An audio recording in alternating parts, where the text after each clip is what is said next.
Testing. Okay, audio seems okay.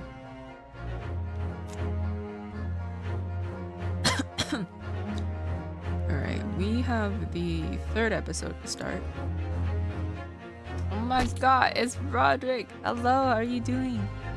What is today? How is Wednesday going for you?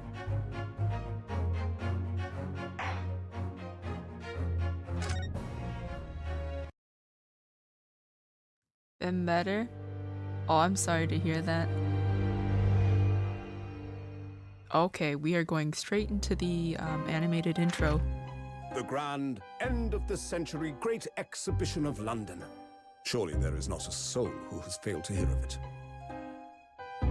Wondrous new works of culture and industry from every corner of the globe had converged on Hyde Park, welcoming over 50 million visitors. The last great hurrah of this century.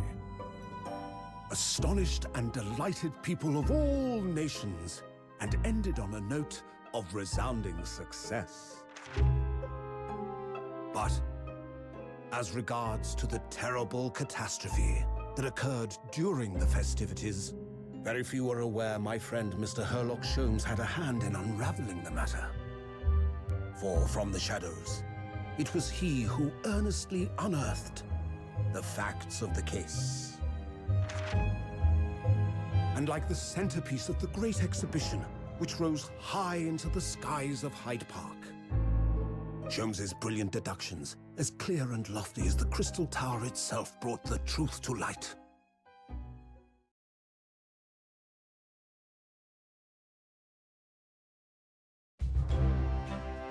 We're here at the showground of the Great Exhibition, which is absolutely packed with people. Okay. I can talk now. I don't like talking over when they're narrating. Ah! Oh my goodness. Let me hit the option so I don't accidentally skip something like a dumbass. Cat knocked over a potted plant and my partner sent me to go get potted plant soil. Fun fact, no one actually sells it anymore. Really? I mean, the only place I've ever gone to look for it is the, like the hardware store. And they have like a gardening section, so they always have it. But I don't know about other stores. Spent 2 hours driving around town going store to store for some. Oh my goodness.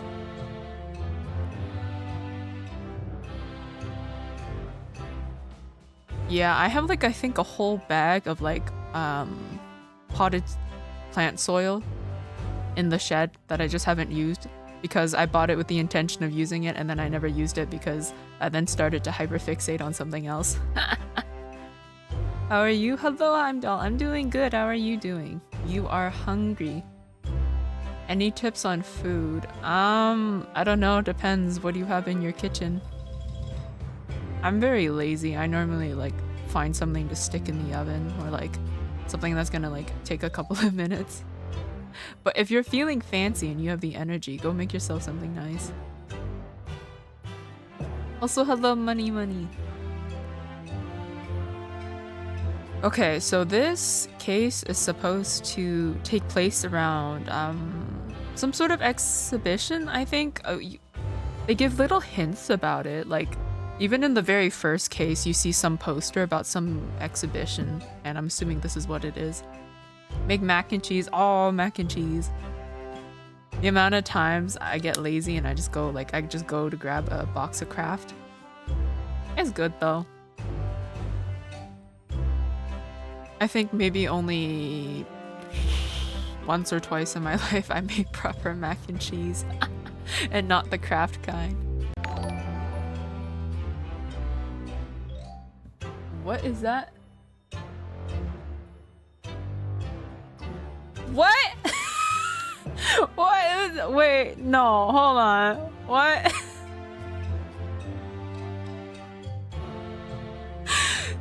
Don't tell me that. What happened? Oh my god.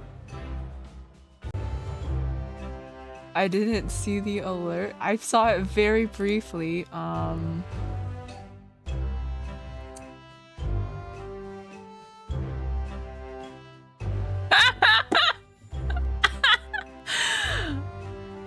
I didn't think anybody would actually do that. Okay, what is this? In 8 hours. Hold on. Heimdall, did you actually buy me a pizza? What the heck? Why is there an accept and decline button? What is this? I never... See, I stick it there, but... Oh my goodness. I never thought anybody would actually use it. Oh. When was the last time I logged into this thing?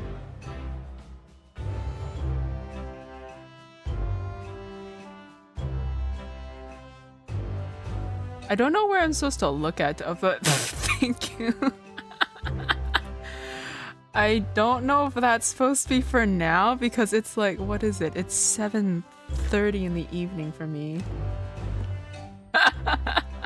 You're the one that's hungry. Buy yourself a pizza. Oh my god. Love you. I'm gonna go play Valo with Des and see. Oh, have fun in Val. Kick some ass and flaunt your sexy skins for me. I know people who have spent way too much money on Valorant skins.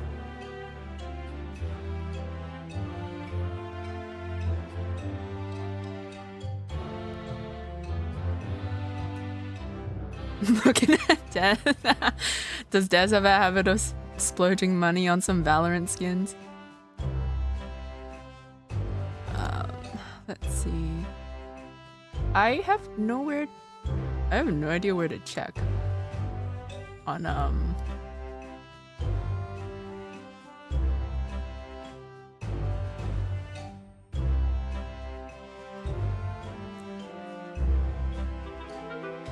the thing is, I don't even know if the pizza store is open right now. Is that for now or later? Oh well. Notifications are on my phone. Well, let's hope I notice. Should be now. I mean, I'm sure the pizza place is open. Let's hope I notice the notification on my phone. Otherwise, I can just stick it in the oven. Ah, thank you for the pizza.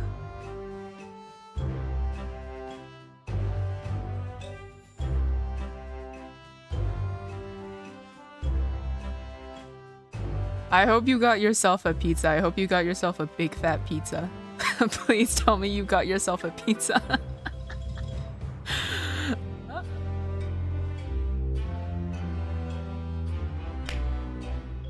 You got yourself a thick one, as you should. Hell yeah. Oh my god. There's cheese on me. I am the pizza.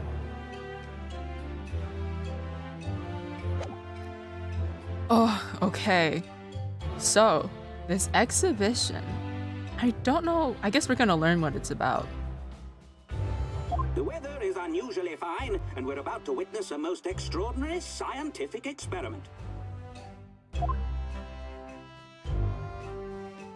Ladies and gentlemen, the 20th century will see steam engines and electrical power dominate the world.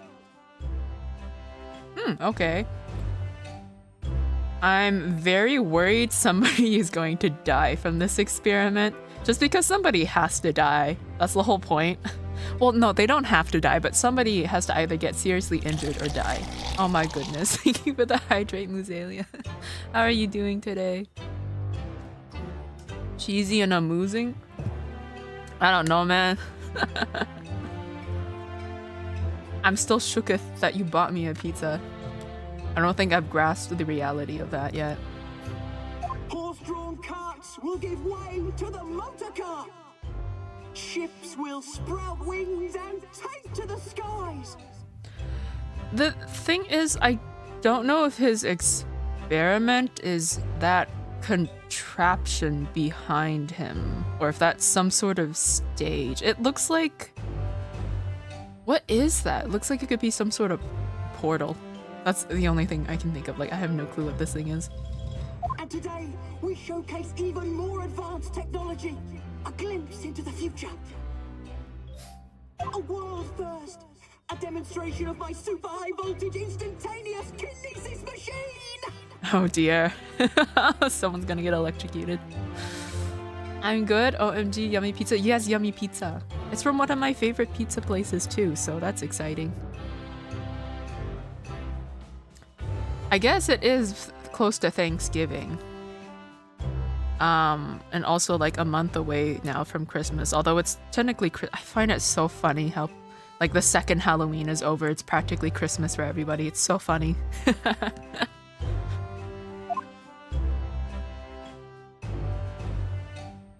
A man will literally be disassembled by a pulse of high voltage electricity and beamed to another location.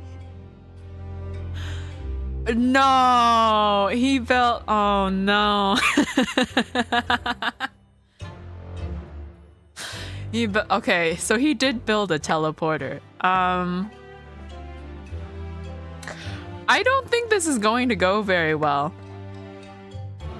The closest thing I can think of is like, you know that machine in Willy Wonka and the Chocolate, like, what is it? Charlie and the Chocolate Factory, right? But yeah, that one device that Willy Wonka has where it like, that one kid ended up using where like he got zapped by a ray, his like atoms got disassembled and then like reassembled in the machine and he was like this tiny little being. Oh, someone's gonna die. Whereupon his body will be reassembled by a series of complex calculations exactly as it was before. Part of me feels like he hasn't actually tested this on a living being yet. I don't even know if he's tested it at all. It's the giving of thanks first. It is. Oh my god, Chubby! Merry Christmas. That is a wet Christmas, thank you. That sounds painful. It does. Like, do you think you feel it? Because, sometimes when people like write teleporters, right, they go from the perspective of where like your body or whatever is like disassembled through some way and then it's reassembled on the other end. Do you think you would feel your body being disassembled? And would you notice if you were not reassembled correctly? Like, what if your outer parts are fine, but like what if your organs are all messed up? That reminds me of that one scene in a game I played where like, yeah, oh, I don't remember quite about it, but yeah, it was like something to do with teleporters and then like different body parts not coming back in the right spot. Wet Christmas isn't a bad thing depending on activity. That's true. Wet Christmas could mean like playing in the snow.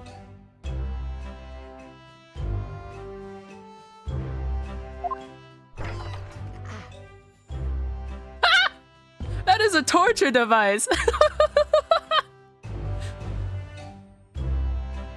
Man is strapped in. In but a few moments from now. Oh my god, I can't wait. This gentleman will, in the blink of an eye, complete an incredible journey through the air. To arrive an instant later on the Crystal Tower behind you!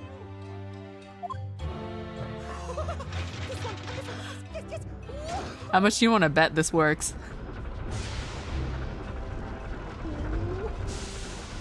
There's no way this thing works.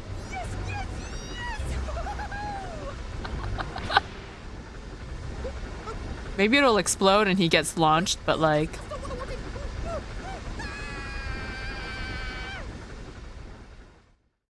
Oh dear.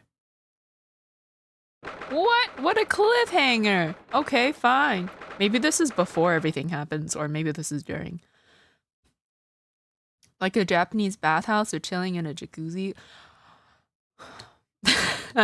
I love a warm bath, but occasionally when I'm like relaxing in a warm bath, I think about that one post I saw where it's like, I don't quite remember it verbatim, but like the whole point of it was, the whole point it was making is that people that like warm baths are because they lack I can't remember if it was physical or emotional warmth in their life.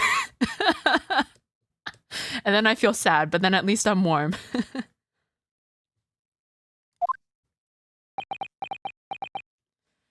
I want to know though, did that man explode? Did he disassemble? What happened to him?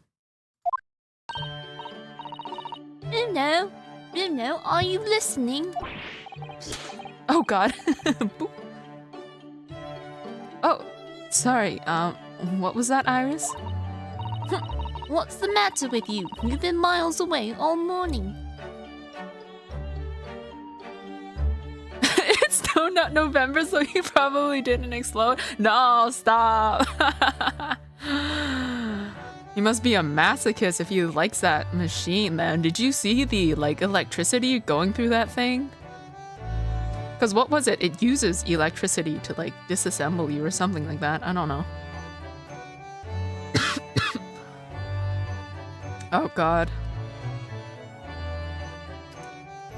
I did it again.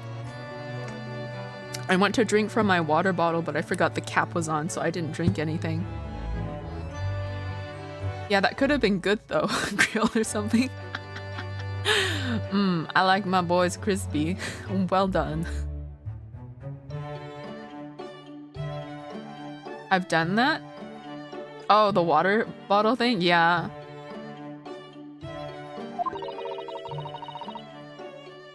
No, Iris, of course I love what you cook. Didn't you like what I cooked for breakfast? No, that's not it at all. What were we talking about again? Today's paper. It's full of news about the great exhibition again. Yes, the Great Exhibition. I'd like to go sometime.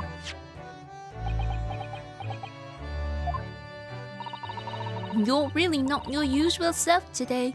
You seem very down. Don't you agree, Hurley?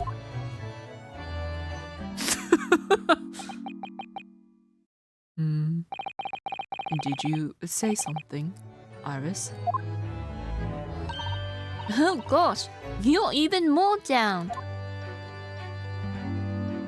He's just like constantly depressed, which is on brand for home.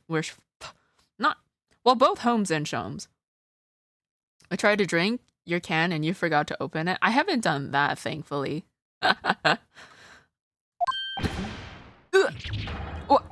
When did you arrive, Mr. Naruhodo? Damn, he's so lively now that he's noticed me. I've been here for about half an hour already. We had breakfast together. What? Why didn't you mention it before? I, thought you might have known I was here. You know, because... breakfast? Iris is right. You're clearly lacking in vim, so much so that I didn't notice your presence. Thanks. Of course, I could deduce the reason perfectly well with some simple observations.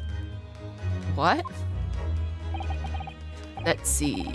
Yes, for example, your tousled hair this morning with all its unruly spikes. Clearly can be deduced therefore that...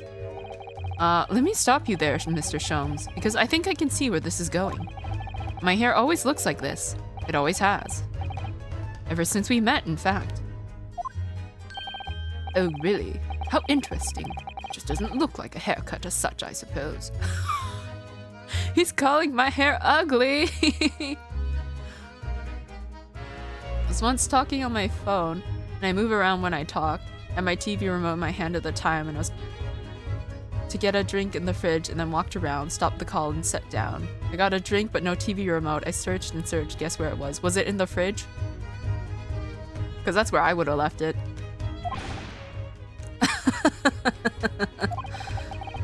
Thanks again. It crossed my mind recently that it's been 6 months now. 6 months? Since I was forbidden from working in court. Oh, that's right, because of what happened with Gina. So I've been wondering how much longer I'm going to be banned. I've basically been unemployed for 6 months. Why do they still let me live here? Oh, well that would explain why you seem rather glum. Don't you agree, Hurley?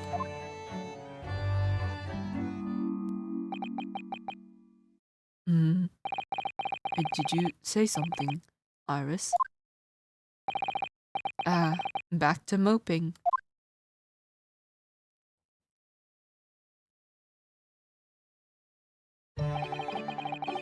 What's the matter with Mr. Shams today? He seems even more down in the dumps than me. I know, and the great exhibition has opened. You'd think he'd be excited. Why don't we all go to see it together? I want to. Of course I do, but I can't. Not for the time being. Why not? Why not? Why not? Because I'm a great detective after all. So you're embroiled in some tricky case that you can't be distracted from, is that it? I don't remember hearing that you're working on a case, Hurley. I suppose I should try to find out what's going on.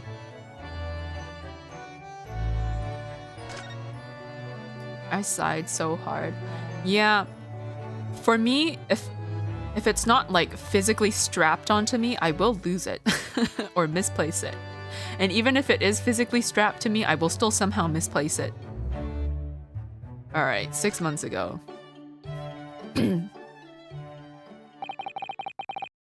Is like the Japanese government totally chill with me just like sitting here for like half a year not doing anything in Britain? Because I can't go to court. I can't practice law.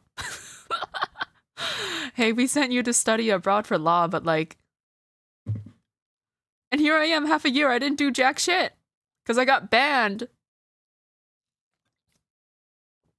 That is a skill at that point? I don't know, it's more like of a curse, you know?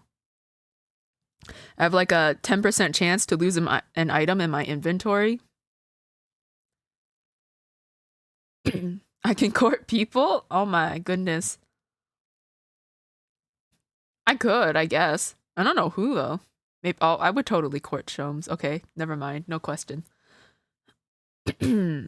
Half a year ago now, I took on the defense of a young girl in a trial heard at the Old Bailey. When it first seemed like a simple case of murder that took place at a London pawnbrokery, turned out to be one part of a much more far-reaching plot that involved the British government. During the course of the trial, it was found that I made an unavoidable, yet at the same time, unforgivable mistake. Words fail me. This situation is utterly deplorable. Mr. Neverhode. Yes, my lord. I will decide upon your fate following the conclusion of this trial. Of course, my lord. In the end, I had my right to represent people in court revoked. I was told I had to spend my time in research and study, so that's what I've been doing. Oh, okay, so I haven't been doing nothing. I've been doing R&R. Wait, did I say that right? No, R&D I think is what I meant. You have, haven't you, Bruno? Reading all those big fat tomes about British law up in your room, and the notes about Shams's old cases. Brewing Iris' special blends of tea, fetching my daily bread for me. I mean, I guess with like... No, but still, bread, how much bread are we talking about? Daily bread? I guess it must not be that much bread if we have to get it every day. You've become something of a manservant around here. Start on the silverware next, Master Naruhodo. Well, I'm thinking of going to ask the powers that be to reconsider. A whole loaf? Maybe. Because if it's daily bread, how big is it, you know? Because it's gotta be an amount that's consumed in like a day. Otherwise there would be no point in getting more every day. Specifically, Lord Strongheart at the British Supreme Court on Whitehall. Lord Strongheart? Ah, the delightful Lord Chief Justice. Not my favorite fellow. He's not mine either. He's the man I have to talk to. He's the only one who can grant permission for me to start working in the courts again. I came to Britain to become the best lawyer I could. And I can't do that just sitting around here. Alright, exhibition. I gotta be so careful.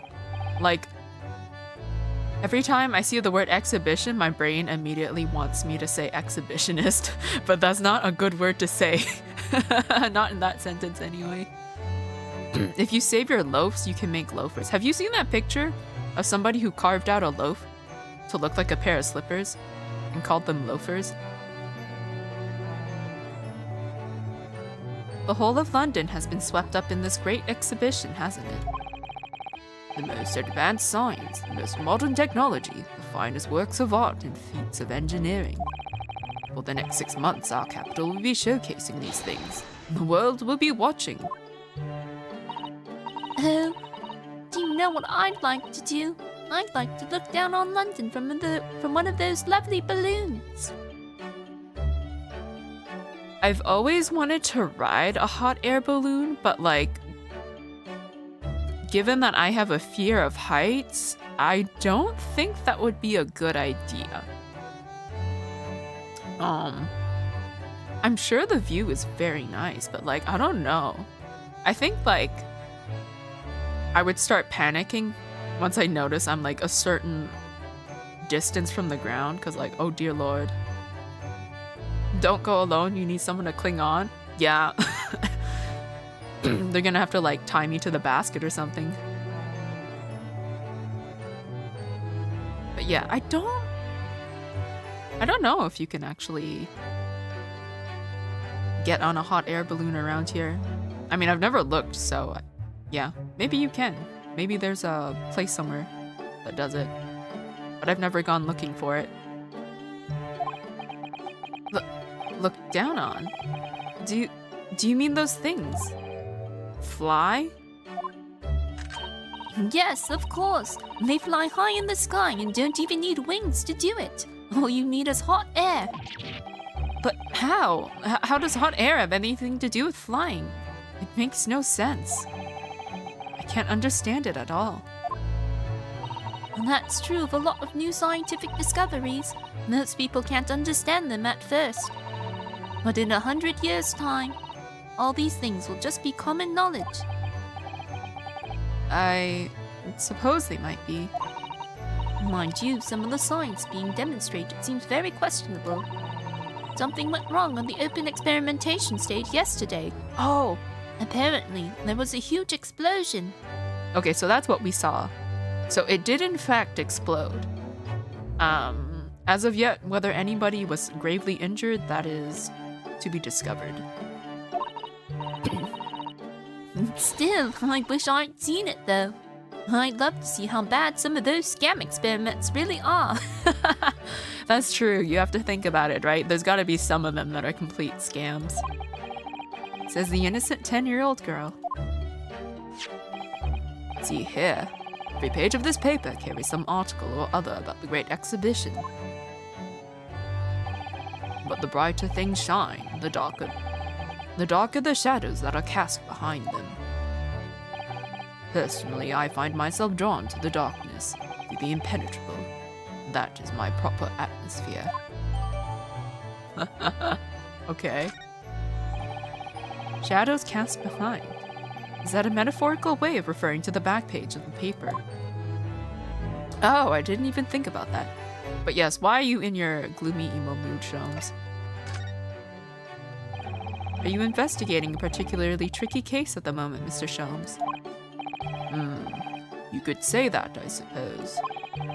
Nothing more to add? It's not like you. What sort of case is it? Shh! Quiet, Mr. Naruhodo. We must not discuss it here. You never know who might be listening. You're acting very strangely, Hurley. What do you mean, Iris? Well, usually, the more mysterious and complicated a case is, the better Hurley's mood. Ah. Is it really a case that's bothering you? Iris, please, you mustn't exercise your astute powers of observation and deduction on me without invitation. Remember what I always say. Put yourself in the shoes of the individual about whom you're making deductions. You say that, do you? You, Mr. Sholmes. Never mind. Once I've had a cup of tea, I must make my way at once to the crime scene. Ah, that was a deep sigh. Okay. I can't ask him anything. Can I present him something? Well, I guess I can examine the newspaper. Every article on the front page is news about the Great Exhibition. Public experiments to demonstrate brand new scientific ideas, cultural exhibits from around the globe. It's also positive and hopeful about the coming century. We must all go to see it properly before too long. I mean, this exhibition, they said it's going on for like, what, 6 months? Which feels like a long time. He mentioned some sort of like, is it a metaphor for the back? Oh! Whoa, whoa, whoa, whoa. Guys, somebody lost their cat. No, I'm kidding. Obviously it's this. But still, the lost cat. So many glowing reports about the Great Exhibition and everything that's going on there. Not the cat? Yeah, no! I can't...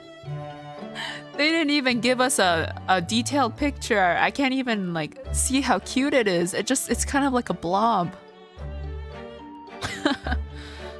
It is a catastrophe.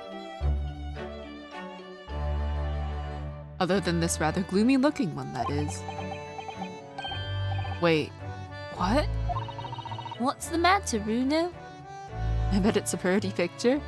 Oh my god, I wish I could see it. I love looking at pictures of cats.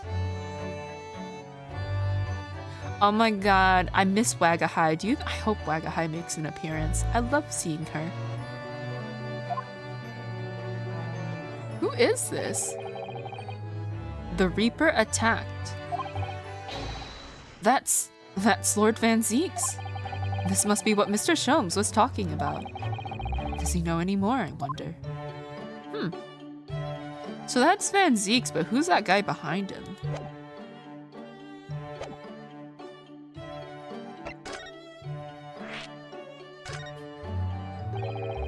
It says in the paper that Lord Van Zeeks was attacked. That's terrible. Oh!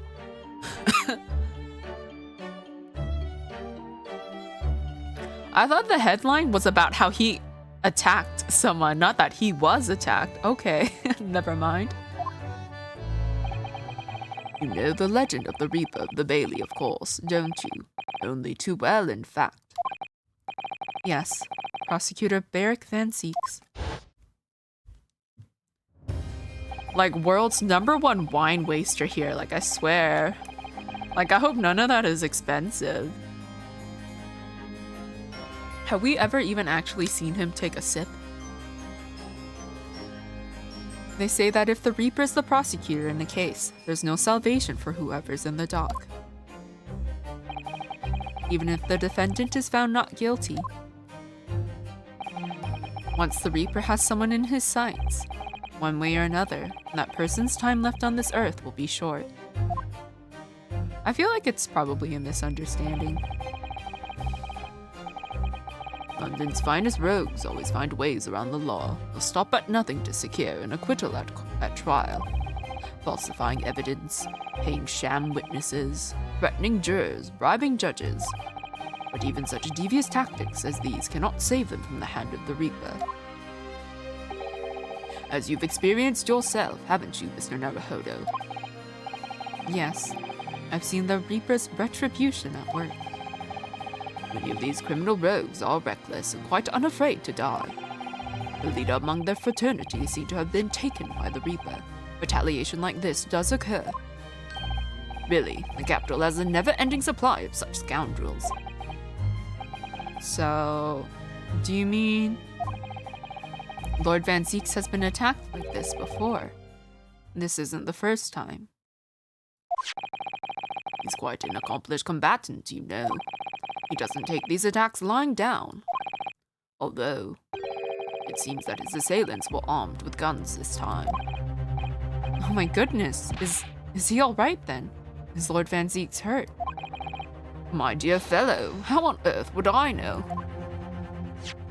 Well, in the article here it says, as to what of Lord Van Zeek's and his condition, all will be revealed in tomorrow's morning edition. Ah, I see. Well, we shall have to be patient then. No, I can't wait until tomorrow. In that case, you shall have to inquire with somebody in the know. But who? Lord Strongheart, perhaps?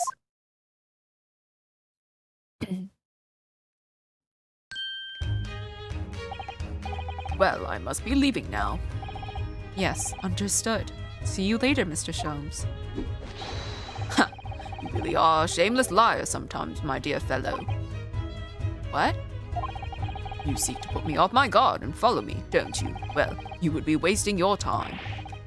The thought hadn't crossed my mind, but now I'm wondering where you're going. Well then, see you later indeed. Listen to him. He's still laughing on his way out of the door. He's so cute. Oh my god! I need a moment. I'm sitting down, but I need to sit down. She's so cute. Oh my god. Oh my. This is the first time she's worn this outfit. It's, oh my. I've only ever seen her in her usual outfit, which is what you saw her in before. This is her, oh. I'm screaming, she's so cute. I can't, her drip is so good, it's so good. It makes sense now though. I'm assuming she made this herself. Because in the second game, you can have alternate outfits for like 3 characters. And for Naruhodo, which is the guy we're playing right now, and for Susato, who is normally his judicial assistant, they have alternate outfits and they're called irises, like handmade outfits or something like that. And like they actually look good too, so damn, she really is a genius. She can write, she's super smart, she can like make fancy ass drip, and she's like 10. How old is she? Yeah, she's 10.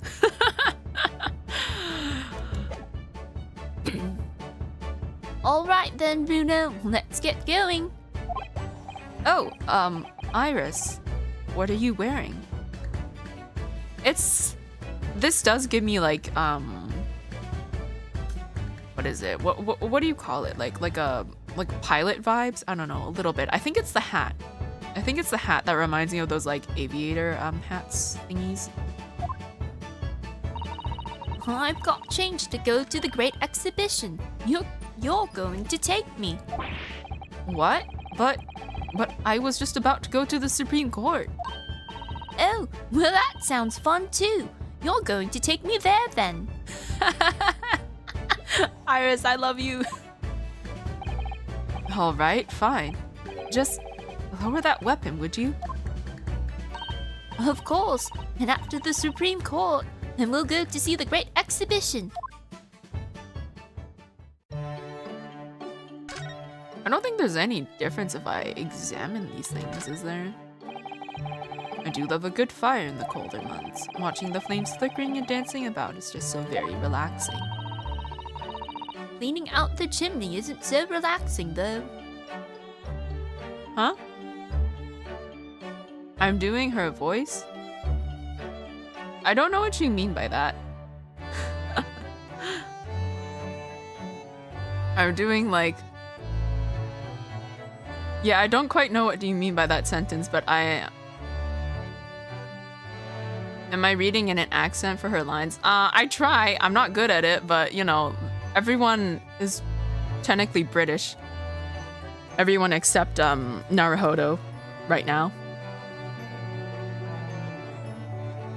Moo's a voice actor. Reading makes me fall asleep like a baby. Nah, stop. The thing is, I can get like a little lazy at times, so it doesn't sound like it's not consistent, but I don't know. Thank you though. Yeah, no, this game is not voice acted. Not unless it's those animated scenes that happen normally at the beginning of every episode. I want to say case, but technically it is. They call them episodes. I've come a long way, Choppy, from reading Undertale fanfics to this. Okay then. Yes. I do like doing silly voices.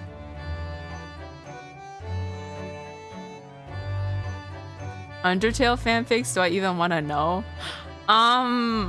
From what I briefly recall, it was some sort of Undertale and Evangelion crossover fanfic. and when I read it, I did voices. It wasn't on stream. It was but yeah, this was pre-Moo time. I don't remember why I read it, but like, yeah.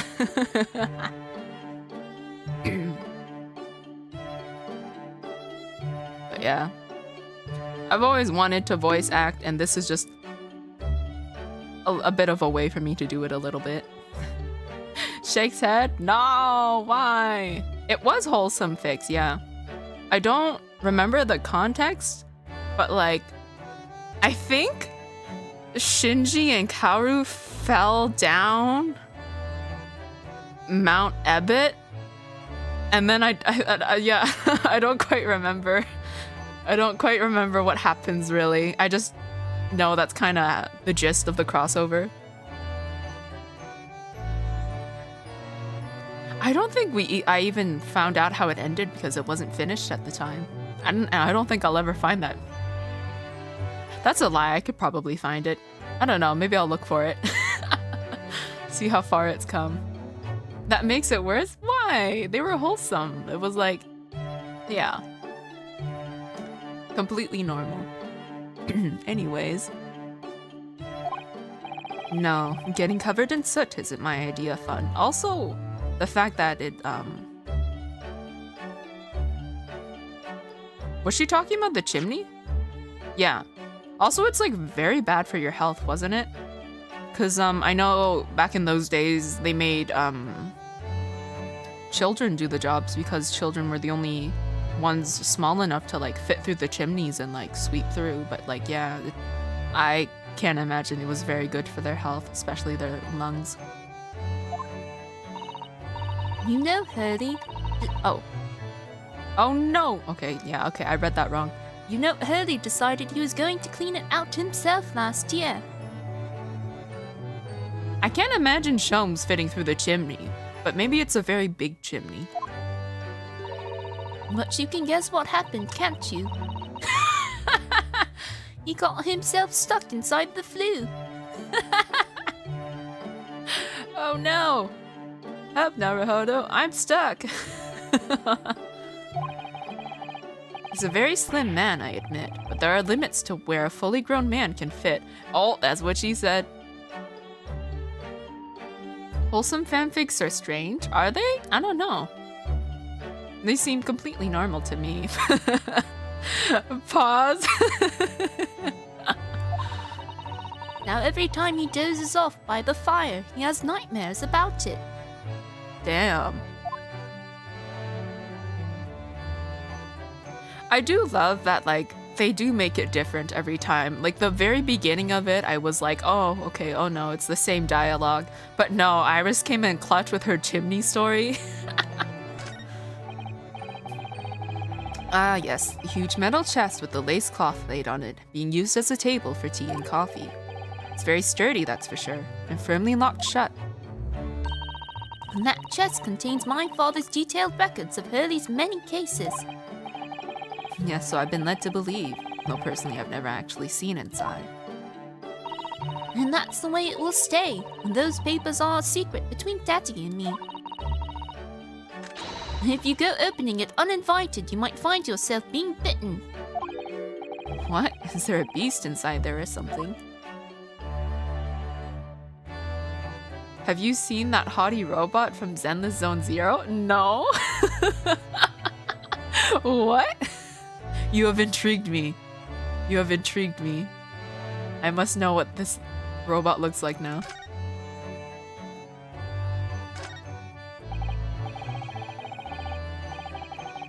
Is it alright to have like a supposedly expensive violin just sitting out in the open like that? Like, I don't know.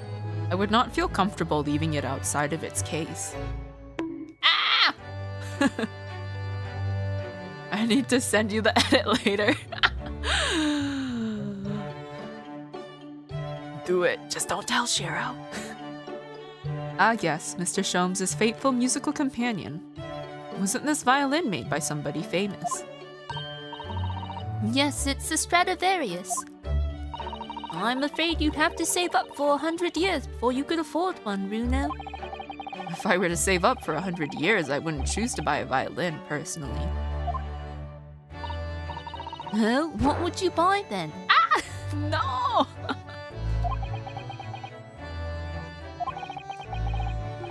I really have no idea. I think I'll have to do it so I can find out. I wonder how much money you would save if you saved for 100 years. I know it's dependent on a lot of factors, but like... I mean, it depends on how much you make, but like...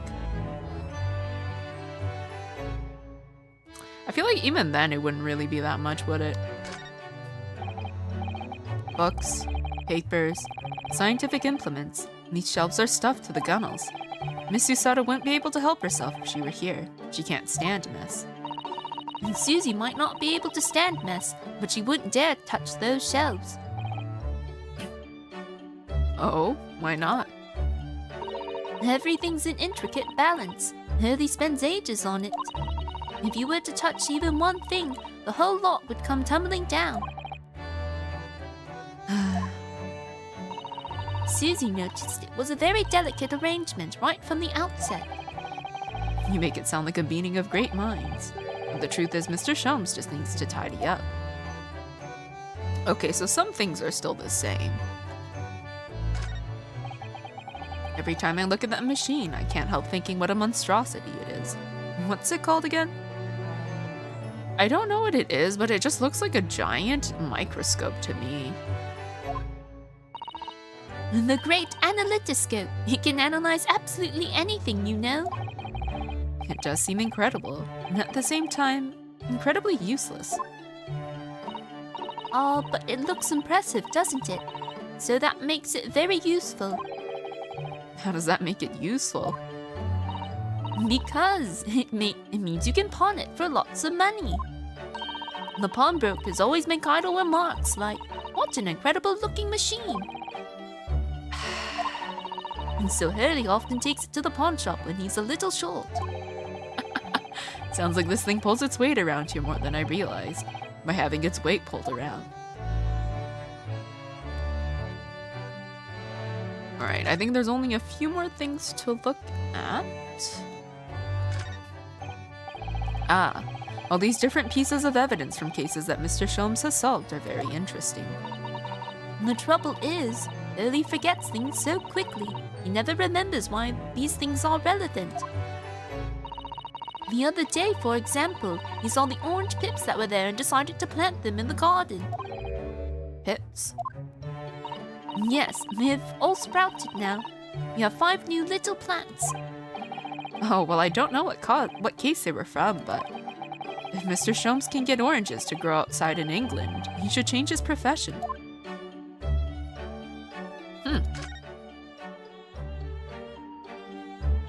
I would like a fruit tree, but like it takes very long, doesn't it, before they start bearing fruit? All right, what disastrous substance has Sholmes consumed today? There's so many different bottles up on there, that charming little set of white shelves. Oh, do be careful, Runo. You mustn't try the contents of any of those bottles, even if you're hungry. I wouldn't do something stupid like that. I'm not a child, you know. Well, I wish I could say the same thing for Hurley. The other day he polished off a full bottle of one of my alkaloids. He what? He said he was hungry. Oh, be extra careful. That was a repeat, but it's still funny. So far, Shams has consumed alkaloids and a substance that is supposed to make him combust, but he didn't combust, so all is good. I look forward to finding out what aroma your tea will have, Iris, every single day. Oh, thank you for the hydrate.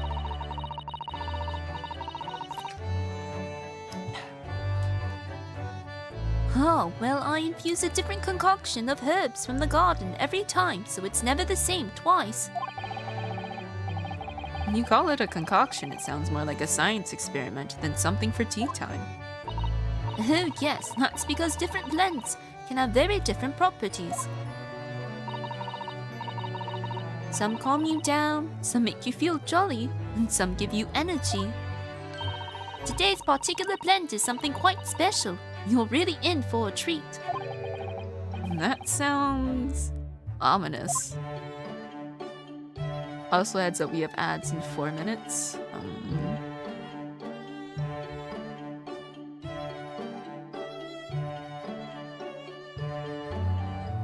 Let me just double check something. Oh, okay.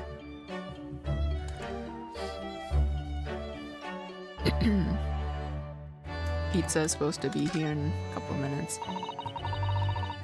I can type with my eyes shut, you know. That was like a childhood dream of mine. To be able to like type without looking at the keyboard. I still can't do it. But like that was like a big dream of mine, because like kid me thought it was like the biggest flex ever if you could type on the keyboard without looking. And so like I would like sometimes do those websites where they had like they're kind of like typing exercises, but they're also a little bit like set up kind of like a game. But yeah, I would like go through that and I would do all that, and like where did that get me now? Nowhere. I can type, but I still have to, I mean, I can kind of type without looking, but I'm much more accurate if I do look. So yeah, I normally gotta like stare at my keyboard a little bit. I would love to be able to do it. Yeah. I'm sure it just takes a lot of practice. I do also want to be able to type fast, but I'm lazy. Too lazy. I can believe it. When a deadline's approaching, you sound like a Gatling gun. That reminds me of the dream I had the other day. It was such a funny one. It woke me, actually. I was typing for a whole hour in the pitch black, but I didn't make a single mistake. That's incredible. But then, when it got light, I found that there wasn't any paper in the machine. Now I wonder if I'd actually been typing at all. I think you might just have fallen asleep on the job.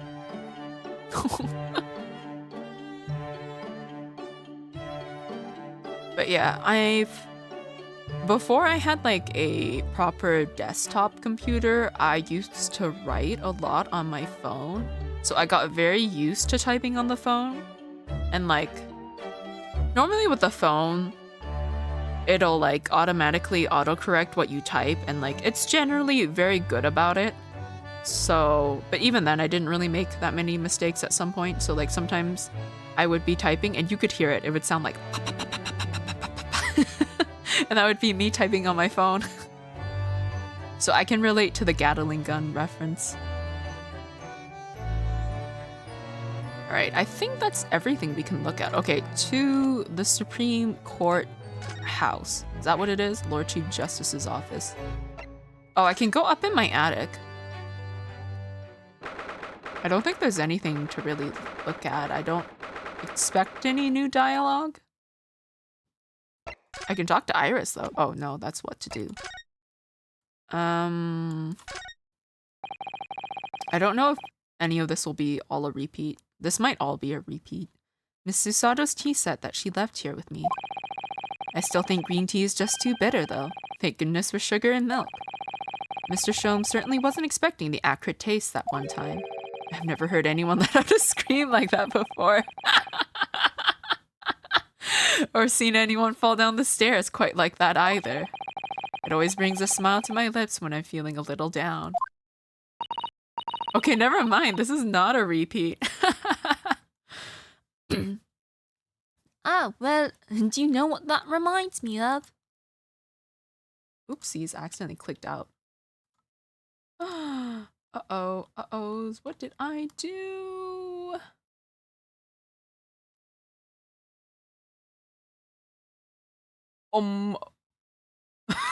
Okay, we're gonna have ads very soon. I didn't get to hit the snooze button in time. I accidentally clicked out on I clicked out of my ad manager. And Zutalo, I do not know where it is now.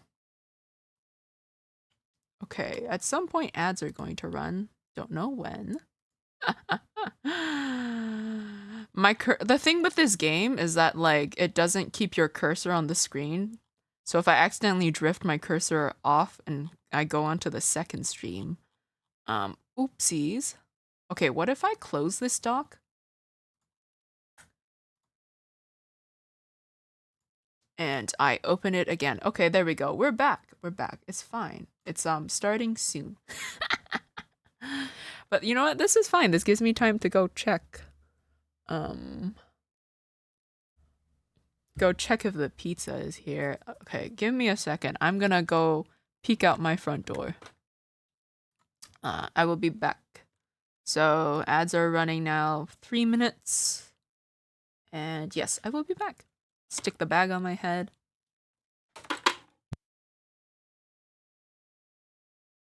Good on you is a heavy on you.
Oh my god.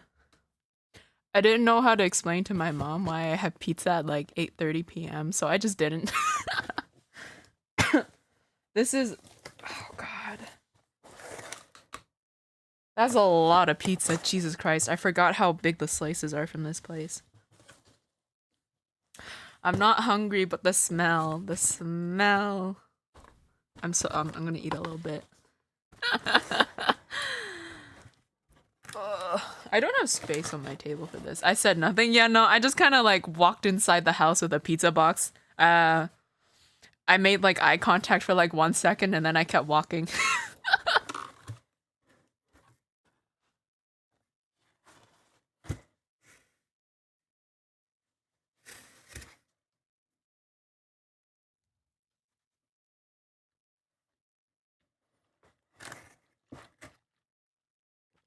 Didn't she? Oh god, it's spicy. Didn't she ask then? No, she just didn't say anything.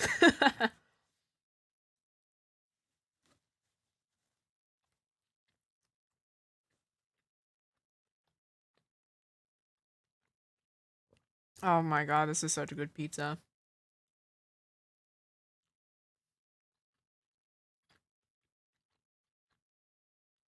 My philosophy is that if they cannot see me, or if I cannot see them, then they cannot see me.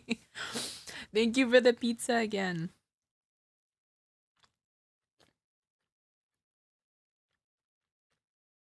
I hope you are also eating your pizza. Or maybe you finished by now. Share? I could. These slices are humongous.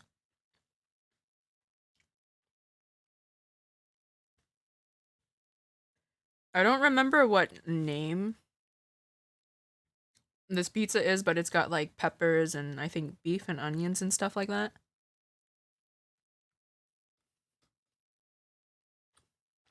Very nice.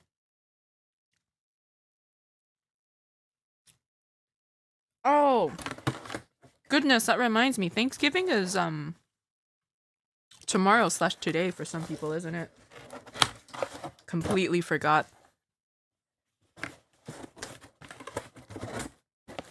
I already had my thing. I'm just small. No. I am average size. Why do I have to defend myself every time? I'm average. I shouldn't get so offended every time you call me small, but I am.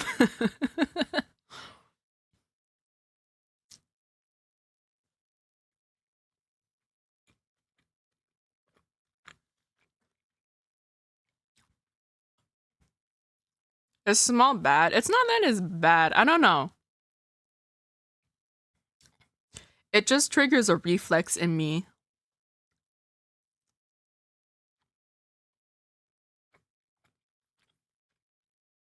Maybe I have an innate desire to be big and powerful, you know?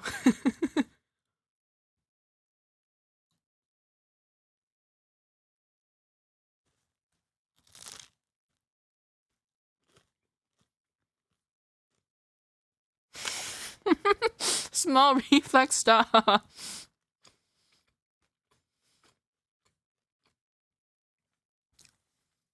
But yeah, I think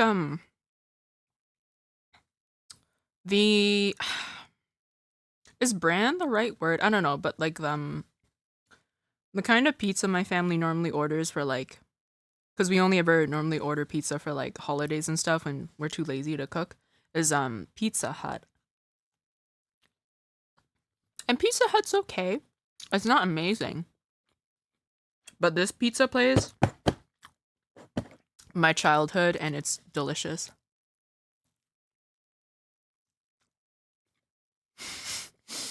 It just flies out. I'm average. It does though.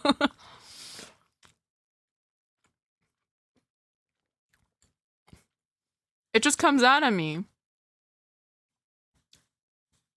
Anytime I am called small, my innate reaction is to be I am average sized.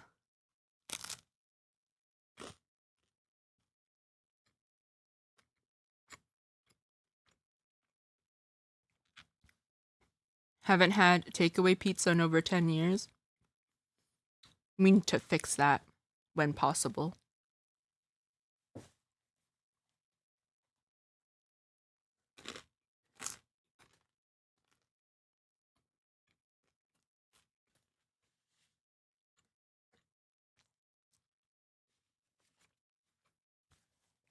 Alright, I might have more later, but I think most of this will be set aside for tomorrow. I like this kind of pizza because it's spicy, but it's like not too spicy. I think it's because it mostly comes from the peppers. Thick bottom pizza? Because our pizza is normally thin bottom, so I got a thick one and it's delish. Oh! I don't think, one pizza I do kind of want to try is deep dish pizza.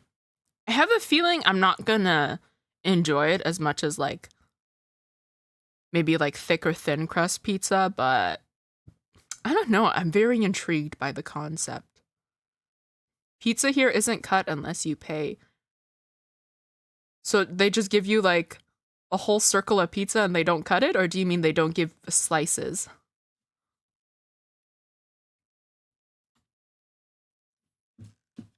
No places around here.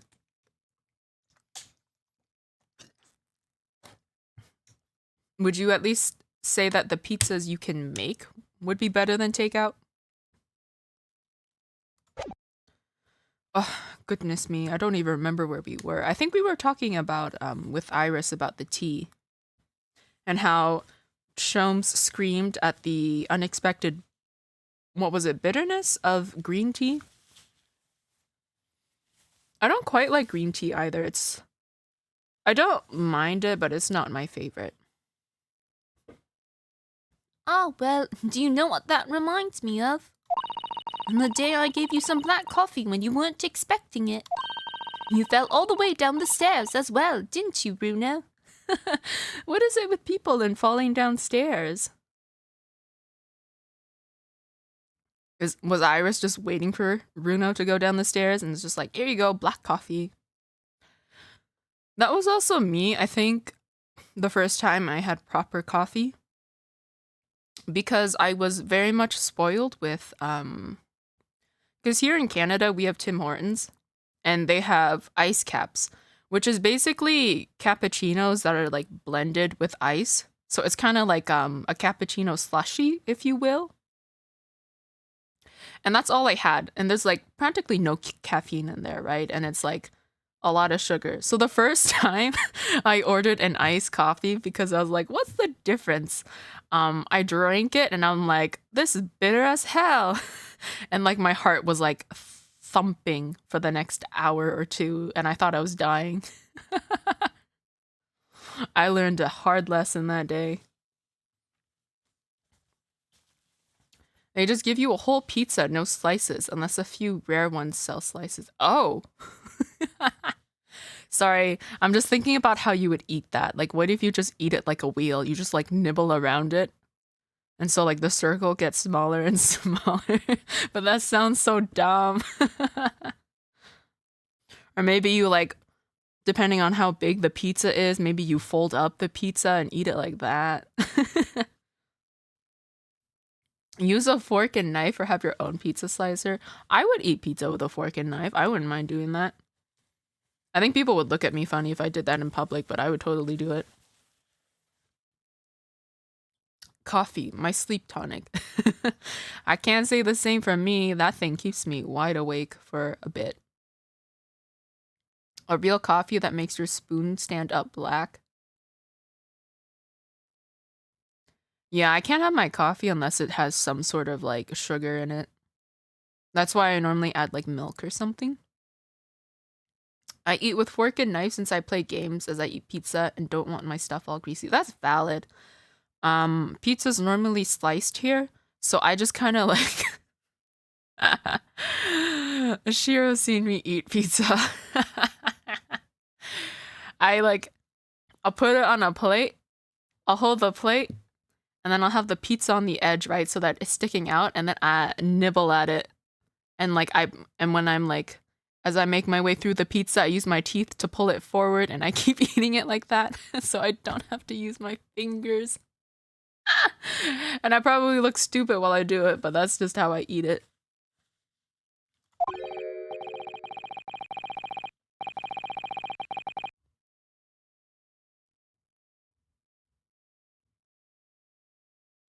I can tell you that some just eat pizza with their hands while gaming. I could never. Like, I hate the idea of getting my keyboard or mouse greasy. It's like, ugh. When I dropped my fork, I ate like that. How could you?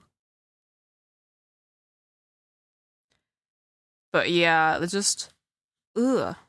Especially if you don't clean your mouse and keyboard after eating. Because like, ugh, I'm just thinking about it, like, you come to sit down to play again, you touch your mouse or keyboard and it's still greasy because you ate pizza. Alright. Where were we? We were on Ryunosuke falling down the stairs because he wasn't expecting the taste of black coffee. Yes. Do you think we could try to forget that, please, Iris? That doesn't bring a smile to my lips at all. I love learning a bit of Ace Attorney lore. The kettle's gently simmering away there on top of the stove as usual. It was kind of Miss Susato to send that Japanese tea. You really like it, don't you, Iris? But for me, it's the sound of the stove and burbling kettle I like the most. On biting winter mornings. And it feels even cozier in here when the delightful Iris pours the tea for me. I really couldn't manage without that wonderful girl. Oh, Bruno, it's so sweet of you to say so. Stop putting words in my mouth, please, Iris. She's very cheeky and I love her for that. When I drop my fork, I ate like you described with my teeth, not with my hands. Ah.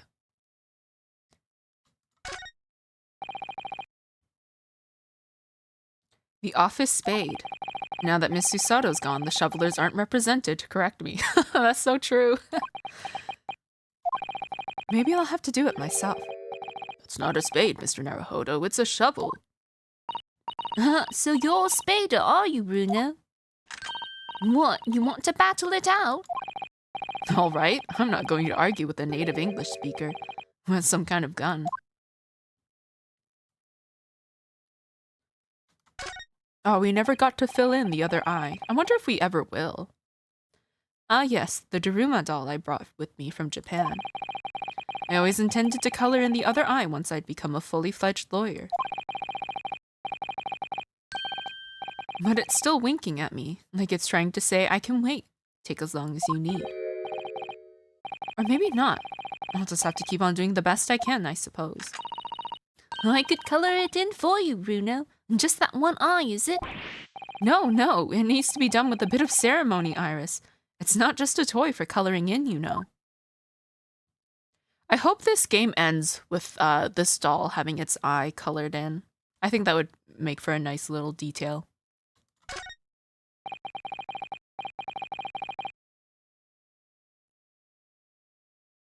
So excited to jump into 7 Days to Die tomorrow. I've prepped with food, a drink, and snacks.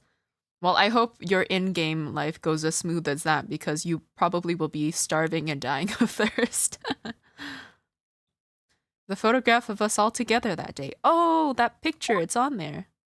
And this is such a cute picture. I love it so much. Like, if I absolutely loved this game, I do love this game, but like, I don't know if I'd love it enough to have wallpaper of it. But like, I could see how someone would want this as their wallpaper. It's a very nice picture. Can't be me. Haven't had pizza in 10 years, remember? That's so sad. We need to try to fix that. It makes me a little sad to look at it now, which is why I taken to lying it flat. No. But Mr. Sholmes righted it every single time, and I've grown accustomed to it. Exposure therapy. I hope we'll all be together again like that one day soon. I hope not. I need someone to handle the cooking, since I'm a sneaky looting murder hobo that hunts. Well, maybe you can, see if any of your buddies play, and then assign them as a cook. Otherwise, you can just live off of the, food you find from looting. Now, at first glance, my desk here might look as though it's in a mess. However, it's not in a mess at all. Everything is exactly where I want it to be. Me trying to justify my messy desk? But whenever Miss Susato looked at it, she'd put her hands on her hips and say, "Oh dear." Her way of saying that I should make it a more orderly and neat mess. I miss that. You sound just like Hurley, you know. He says the same about his mess. It's the kind of logic that transcends international borders, obviously. I think it's just, I don't know if anything new about the aquarium tank will be said. It's Miss Susato's desk. I suppose it won't get used now that she's gone back to Japan. It'll just have to wait here patiently for its old friend to return. Even now, I sometimes find myself pouring a cup of tea for Susie by mistake. That explains why I sometimes find a steaming cup on her desk here. It shocks me every time. But it's just one of your pranks, I see. It's no prank. I miss her. Food coma, send help. Oh no!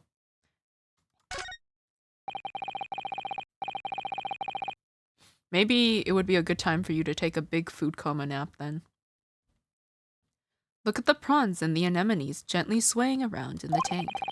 Regular cleaning, some food and fresh seawater is all they need, And some conversation, of course. It seemed like a lot of effort at first, but it was worth it. I'm starting to be able to tell what they're thinking. Funny to think that so many people in London had aquariums like this once, when they were in vogue. You'd never expect to find sea anemones in the middle of the capital. I think I'll have to name them soon. Oh no! Bruno's disappeared. What? I expect he's been eaten by Hurley. I think I'd prefer it if you used your imagination more when naming the sea life. No! Sholmes ate Ryunosuke. Nothing can stop the food coma, embrace it. That's so true, though. When you have, like, particularly bad food coma, I'm imagining a lot of people are gonna get hit really bad with food coma on Thanksgiving. I never did see what Miss Usato's room looks like. I could go in now, of course, but I don't dare. They say a young maiden's private chamber is a place of bittersweet secrets. Although from the laughter I used to hear when you would visit, I imagine it's mainly sweet. Oh, we used to have such fun in Susie's room. She told me all sorts of interesting things about your country, you know. And I guess that's it. I guess now we go to the court. I feel like a fat cat in a sitting position having a hard time to breathe. I have such a clear picture of that, it's amazing.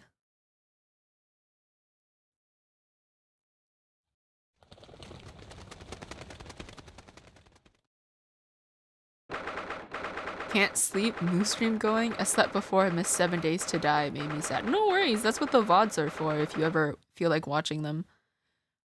Go ahead and sleep. Let my reading put you to sleep. Which it probably will anyway. You can't fight the food coma. And just accept it and succumb to it.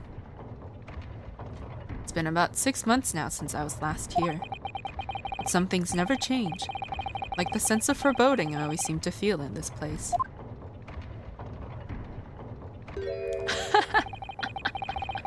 Iris is just chilling there and reading books. She's so cute. Look at that. In her little feet. It doesn't seem to be bothering Iris at all, though. She's happily reading over there.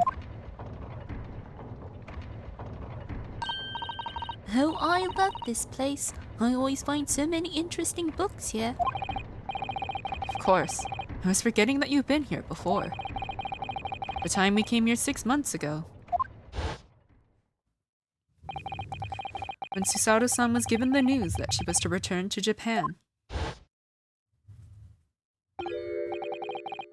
I understand you wish to speak with me. Oh, Lord Strongheart. I trust you've been keeping well. Let's see, since you arrived and requested an audience, it's been 4 hours, 32 minutes, and 26 seconds. I've kept you waiting a while. My apologies. Oh no, not at all. I like nothing more than standing around, staring into space.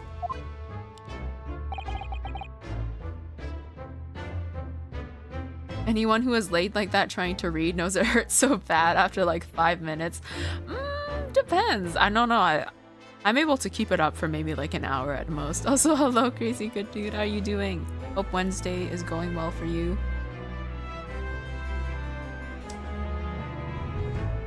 Good to know. Good to know that doesn't appear to bother him at all. Male Strongheart, Lord Chief Justice of London. Need a good reading pose. The thing is, it's been so long since I have laid in that pose, so I don't have like an accurate reference for how comfortable it is. It's been a while. Maybe I should try reading like that. Maybe like my legs would get tired with the feet kicking thing. But I feel like the part about laying on your stomach isn't too bad. Like, I feel like that's not too bad.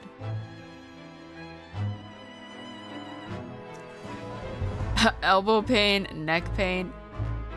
That's why you gotta do it on like some cushions or something, you know, with like padding. I wouldn't be able to do it on like the straight up like floor. But if there was like some sort of padding, I could do it like on a bed. But yeah, it's either, I don't know, I feel like I would get neck pain anyway. I'm either shrimping or I'll be on my stomach, so it's whatever.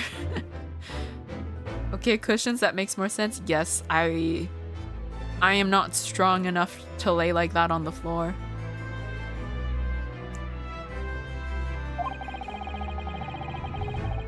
He's the man who allowed me to start practicing as a defense lawyer when I arrived in Britain as a student. You need only savor the air for a moment in this grand office to understand his preeminent status. As you will be aware, the Great Exhibition of London is now underway at last. We're extremely busy as a result, policing the grounds, guarding the new technologies, dealing with petty crime. And furthermore, as of next month, we shall open the International Forensic Science Symposium. Oh, I've not heard about that. Investigating authorities from 40 countries around the globe will be taking part, including from your own land. Oh, maybe we'll see Susato again. Forensic science is the future. The world must embrace it. As with a hosting nation, I have much to do. And it is my highest priority if others must wait for my attention as a result, so be it. I read my books laying down on my couch. I normally just read my books in like a sitting position. Which probably isn't good because I'm kind of like hunched over. You need like a back and neck brace to force you in a good position. I've considered that because for a brief period of time, I kept seeing those advertisements for those like, I don't know what it is, but they're like little devices for people to wear to correct their sitting posture. And I was like, maybe I should get one of those things. And then I never did. And now, and I don't know. Now my spine is curved, I guess. Just get someone to read the book to you. You could. There's also like audiobooks. Audiobooks exist. But I'm kind of like cheap and I don't want to pay for that, so. It's not a bad idea given how much gamers sit. That's true, yeah. Chiropractors will fix your bend. I don't think I've ever been to one. No, not that I don't think. I have never been to a chiropractor. I don't know if I would like it. The cracking noises make me cringe. It's like, ugh. Well, it's nice to know where I stand. So, you wish to consult with me? Of course, I can very well imagine what this is about. Thank you for agreeing to this meeting, my lord. I want to be allowed to start working as a defense lawyer again in court. That's what brought me here today. But actually, there's something else playing on my mind. As it happens. Bruno, and just take a deep breath and come out with it. Alright, converse. I have, it's quite something. I was all loosey and limber afterwards. My back felt like a dream. Felt like a pretzel during though. Worth it. Oh. I don't know. I don't think I'm... My back is so terrible that I need to see a chiropractor. We'll give it a few years. Maybe by then they'll make WD-40 drinkable.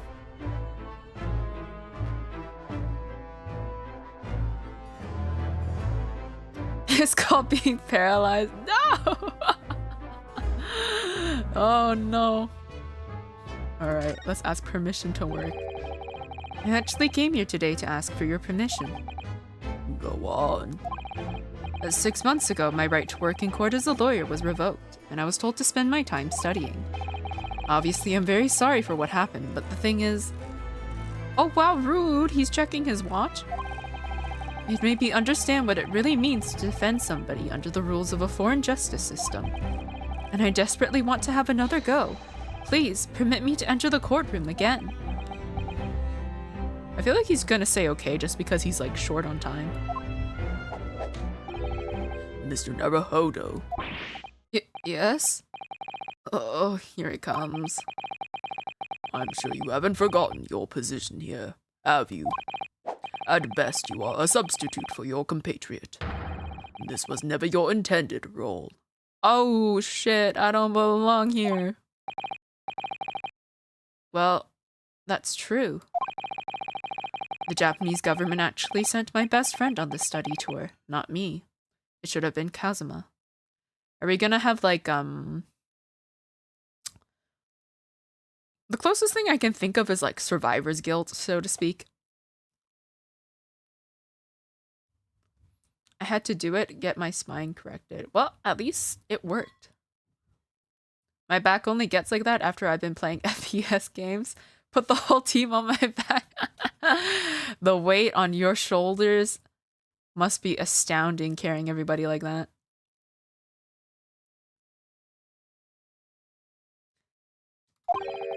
He was so determined to bring change to our own justice system at home. That was his calling.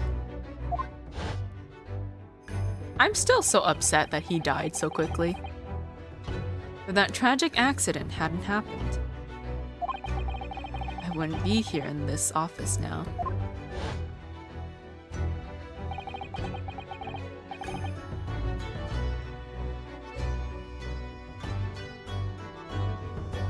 Oh, wow. Oh, Christ, Heimdall. Well, I'm glad your spine is now aligned. But yeah, that's quite a fall. Mr. Asogi was my best friend, you see. That's why I can't leave it unfinished. I have to fulfill his calling for him. His calling, you say? Has it never occurred to you that perhaps you know nothing of his true calling? Sorry? The mission with which the young law student was charged, what do you suppose it really was? What do you mean? Mission? He's not making any sense.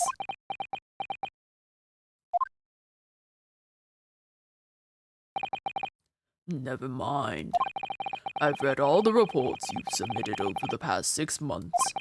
It's clear to me that you regret your actions and have been studiously obeying your revised instructions.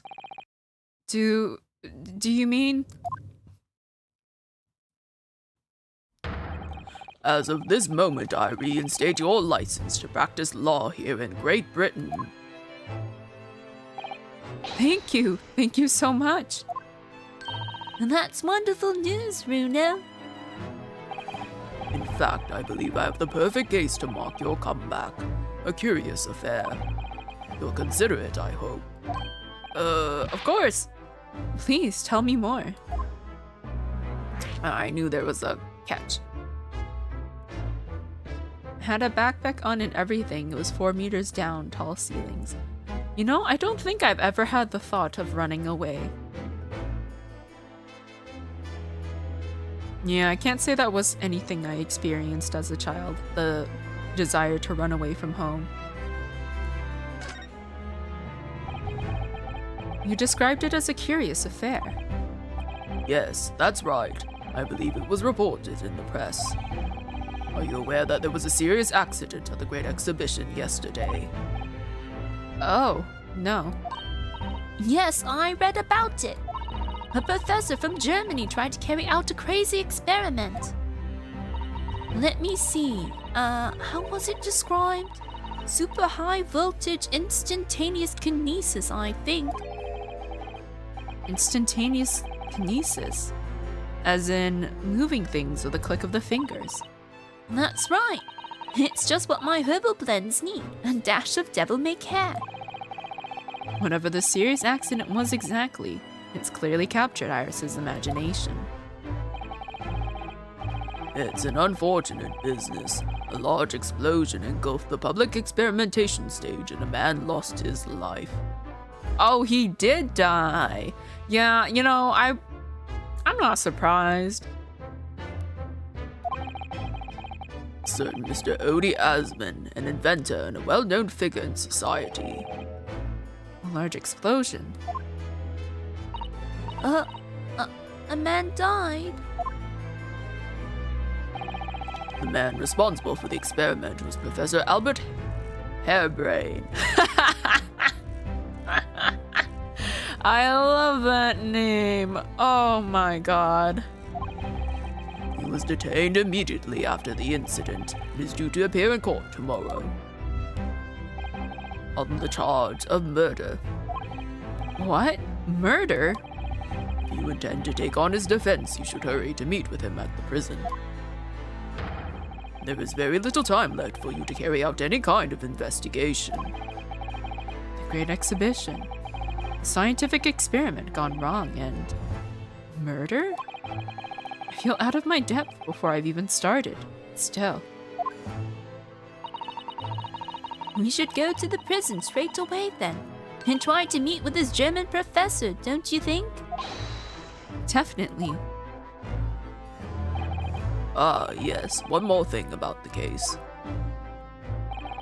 There's a connection with our mutual acquaintance, the Reaper.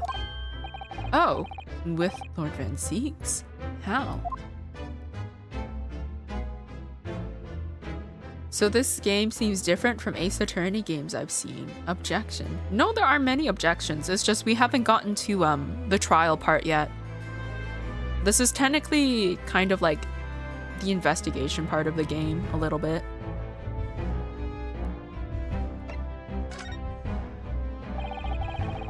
All sorts of conferences here have been taking place around the world to coincide with the Great Exhibition. And next month, the largest and most important of them all will take place at last.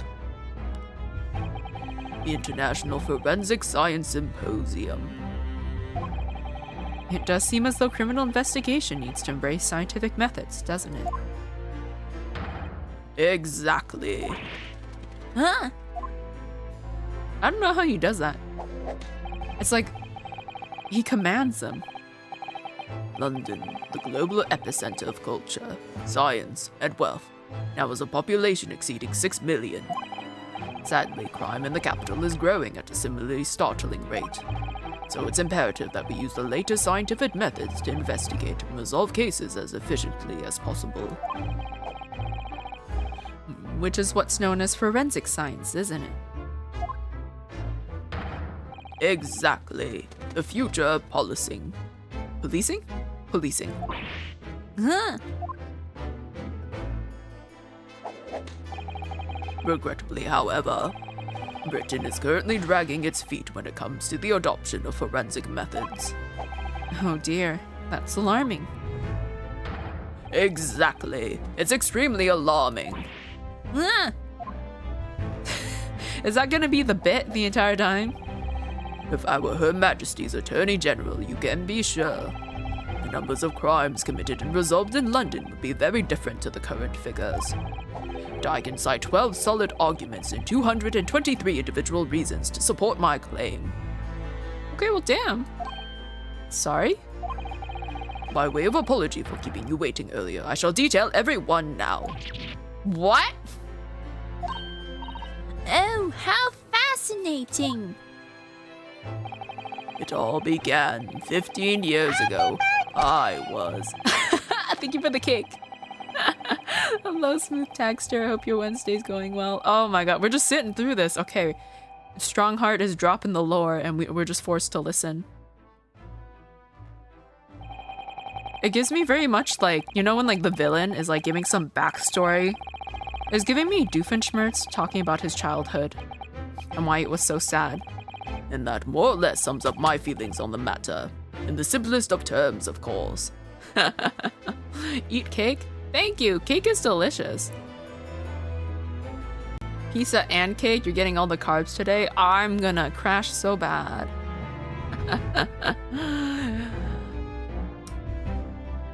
Choppy coming in with the assist.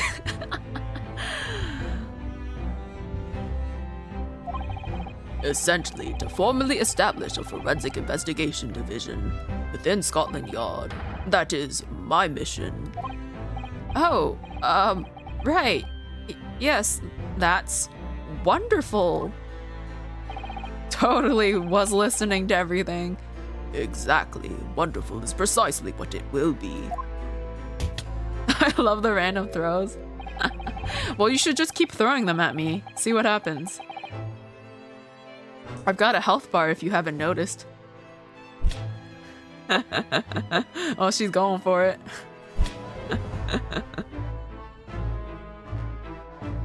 I'm waiting. Iris isn't paying attention at all. She's got her nose in another book now.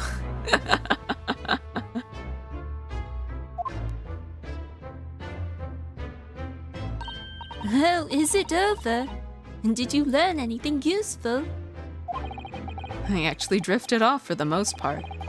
He's surprisingly ardent about forensic science. I guess that's it. I guess we just leave. I mean, I guess we could examine. Do I really want to look around this man's office, though? Have a rock to balance the carbs with iron. I gotta have my minerals.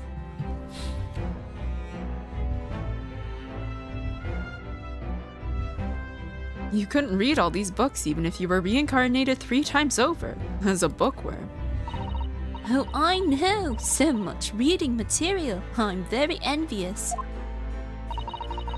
I've really been running out of things to read recently. That's because you read so fast. Perhaps little by little I could swap some of the books here with some of mine from home. I don't see why not. No one would notice, or at least I wouldn't, even if I was reincarnated 3 times over as a librarian. We're just like convincing Iris to commit crimes. Is that a crime though? I mean, kind of, right? We're basically like encouraging her to commit theft. But is it theft if you replace what you stole with something else? I mean, it's still technically theft. Oh, I've just had a great idea. What is it? We could hide inside these suits of armor and spy on the Watchmaster to find out what he's really like. I don't have much interest in what Lord Strongheart is really like, though. Oh, please, it would be fun. You could always be inside the left one and I'll go in the right. You really want to have a go in a suit of armor, don't you? Now you're making fun of me because I'm a child, aren't you? I wasn't making fun of you at all. I'd like to have a go too. I feel like you could get stuck in those things and like, what if you fall over? It's non-consensual training. I like that term. I like that term. Dot hog? Yes, I do love the hot dogs. If I stay still enough. I don't know how many of you people have played Undertale, but yeah.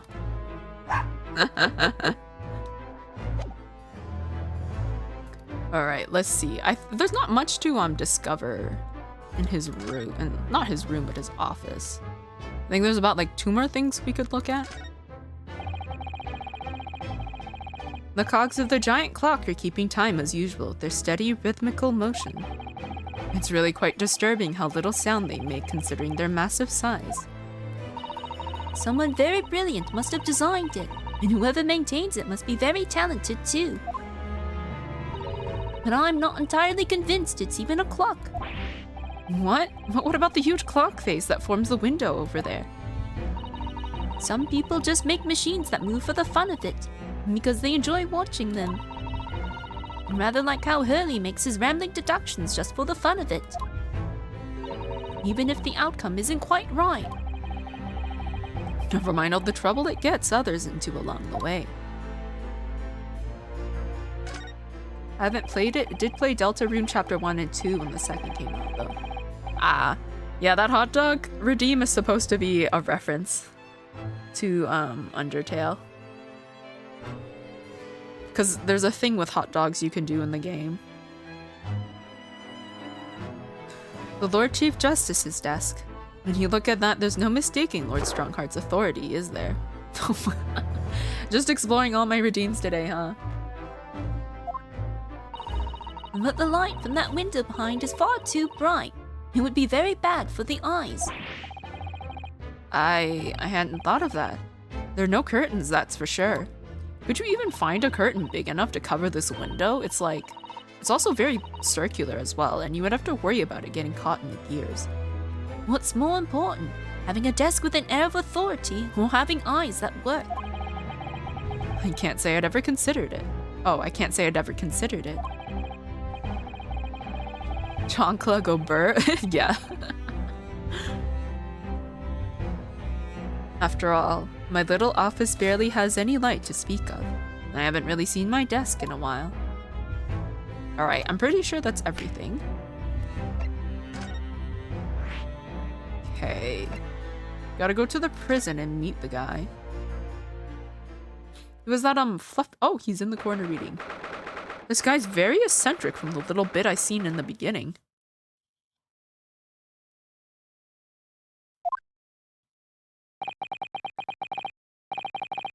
The warden said cell 11. That's this one. Oh, there's someone curled up in a ball in the back corner. Look. What's his name again? Professor Albert Hairbrain, wasn't it? Excuse me, Professor Hairbrain. I'm gonna be able to take this man seriously.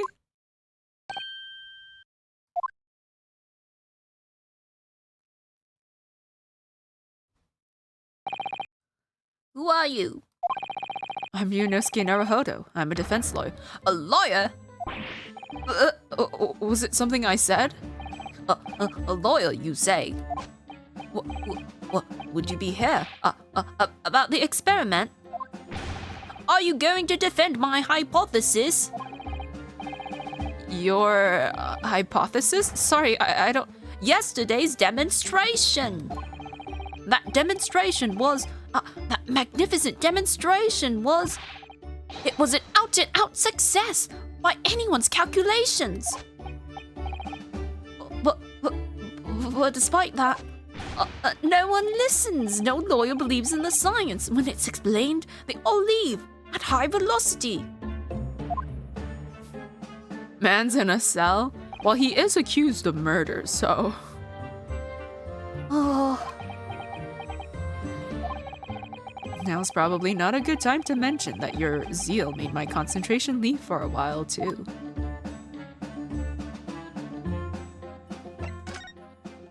Alright, yesterday's demonstration. You mentioned the demonstration yesterday. The papers have called it a spectacular failure. After all, the man died in the explosion, didn't he? Ah! Yes, you could interpret the results that way if you really wanted to. Well, I suppose in the stricter sense. The experiment was a failure, but at the same time it was a great success. You've lost me. I saw it with my own eyes, right there in front of me. Mr. Asman was spontaneously disassembled. I think you meant to say he exploded, and that is why he disassembled. Until then, everything was going exactly as my calculations had predicted. At that point, he should have been beamed to the Crystal Tower by instantaneous kinesis. However, the machine exploded and Mr. Asman in fact perished. Yes, I can't deny that part of the experiment was a failure.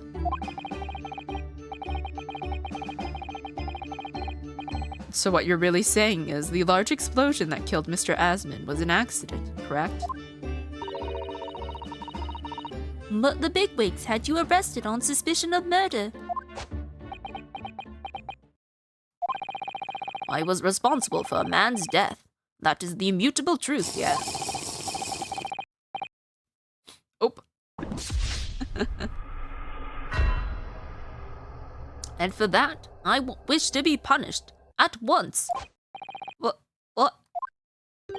Murder? Never in a million years.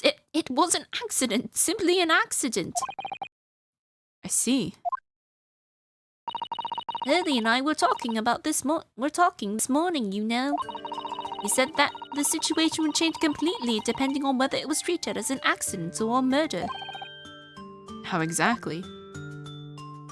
Well, if it really was an accident, then the professor's machine would be kept in protective custody. On what grounds? Ah, yes. It's newly established here in Britain. A special dispensation for Scientific Equipment Act. That one passed me by. What if the case is treated as murder?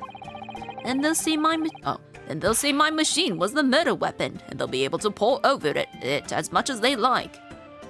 Oh. If they examine it in detail, they'll find out how it's made, and then they'll be able to copy my idea. My precious hypothesis will be stolen. The machine must be protected from that at all costs. That's why it's imperative this whole incident is shown to have been an accident in tomorrow's trial. Ah, I see now.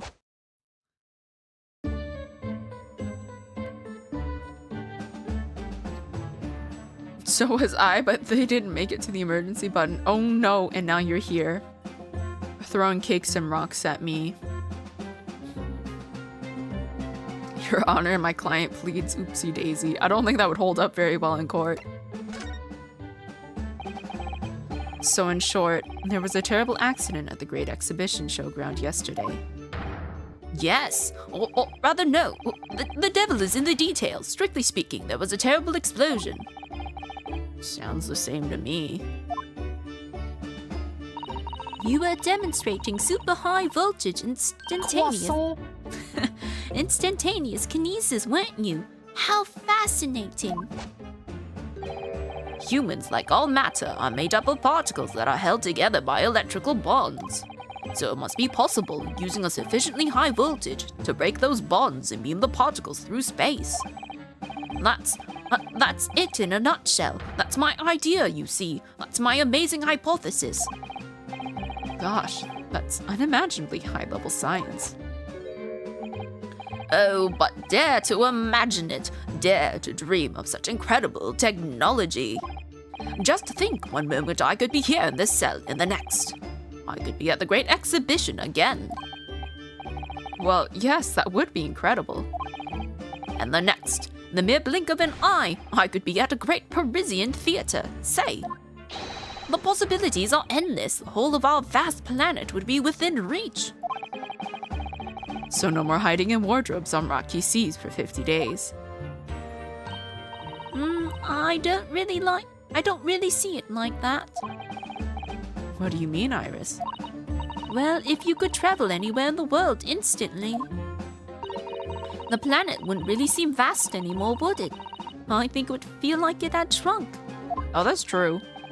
My word, that's exactly right. What are the implications? What does this mean? Oops, that's got Professor Bunnybrain really worried by the look of it. Clearly, this is yet another case of just because you can doesn't mean you should, I suppose.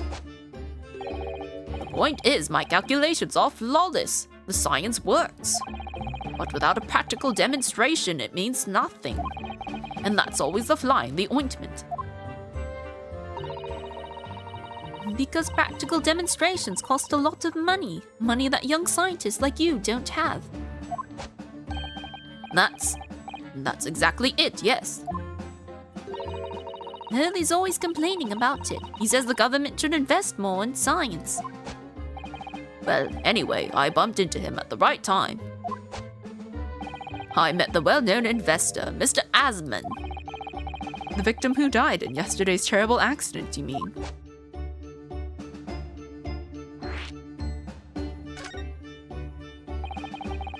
The full name of the man who died in yesterday's accident was Mr. Odie Asman, wasn't it? What exactly was your relationship with the man? He first visited me in my laboratory in Germany a year ago now. Does this mean this guy's German? Oh my god, he's German. I can't do a German accent. Sorry, he's just gonna be British.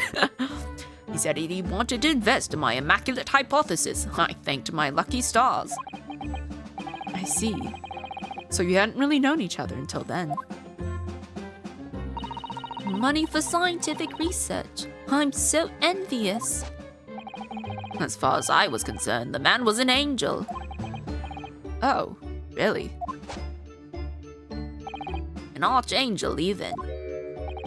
He was prepared to fund a practical demonstration of my hypothesis for presentation at the Great Exhibition. And if that went well, I could expect additional financial support for my research from the British government. Mr. Asman provided me with money and an exceptional engineer. He produced a machine to my precise specifications. But then your dreams were blown to dust in one enormous explosion. Maybe the engineer's behind this. Maybe whoever built the machine tampered with it. As you can see, I owed everything to Mr. Asman. I would never, ever have thought of taking the man's life. Well, he seems genuine enough. I don't think he's lying. Also, heads up, we have an ad break in 5 minutes. I can't show him anything, I don't. Do I show him the newspaper? Because I can't go anywhere, so I have to show him something, I'm pretty sure. Okay, I can't examine. Okay, we'll try. Or what if we show him people? I didn't mean to show him that. But we'll go with it. Ah, fascinating, yes. In Japan, where I come from, it's the symbol of a defense lawyer. Wearing it is very bracing, I find. Your words make some sense to me, but they are entirely illogical. What do you mean? Well, for example, I find this white laboratory coat that I wear for my work very bracing, too. However, in my case, there is a perfectly logical reason for that feeling. Oh, really? What is it? I purchased the wrong size by mistake. This one is too small for me. The sleeves, especially, are extremely bracing. I can barely move my wrists. Isn't this armband too big for him? That's what you call logical, is it? Of course, it's entirely logical. That's science, Mr. Naruhodo. Okay, maybe if I show him this. Ugh, how could this have happened? Must feel awful, as well as a man losing his life. The crystal tower was greatly damaged, too. I know what happened. It must have been that. That? The day before the demonstration, I had my usual meal of frankfurters at the hotel restaurant. When I paid the bill, they gave me 3 shillings too much in change. But instead of saying anything, I just slipped the coins into my pocket. They're still there now. It's divine retribution for my wrongdoing, that's what this is. For a scientist, he has some very illogical anecdotes. Long and illogical. Man's literally like, my machine failed and killed somebody because I didn't speak up when someone gave me too much change. I can't ask him anything. Oh, do I go to the exhibition? No. Where am I supposed to go?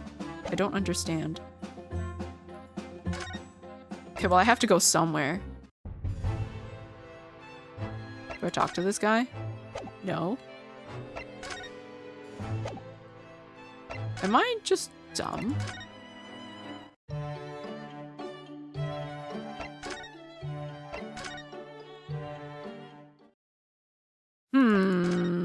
What is happening?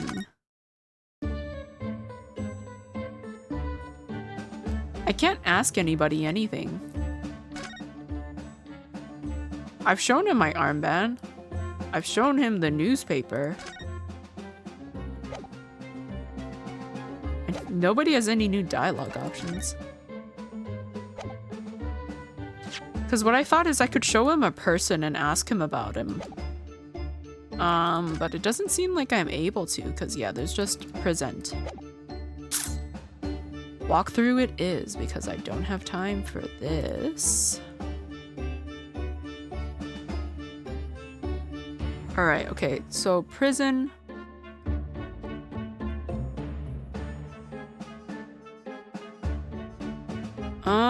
There's supposed to be more things I can talk to him. Okay, I'm missing something then. I am supposed to show the newspaper to Strongheart. That is what I'm meant to do. I didn't need to click that again. Have you read today's newspaper? Oh, that reminds me. Have you seen this? The report of the overwhelming success of the Great Exhibition, of course. No, not that. The story on the back page. What story? Reaper attacked. Ah, that. You've enjoyed some victories in court against my #1 prosecutor, have you not? Well, Mr. Reaper, what happened to him? He wasn't killed, was he? There's no need for concern. Lord Van Zeeks would not be so easily dispatched, I assure you. Can you tell us what happened? I'd really love to know. Very well, if it interests you. It does, strangely. Okay, I'm gonna have to run the ads now, so those are gonna be another 3 minutes. And then we will ask about Van Zeek's condition, and then I think we can visit him afterwards. And then, yeah, we will be back in 3 minutes. Why not have myself another slice? I'm gonna eat more. But yes, what do we have so far on the court record? I don't recognize his name, because normally everyone's name has either some sort of pun or it has some sort of like greater meaning.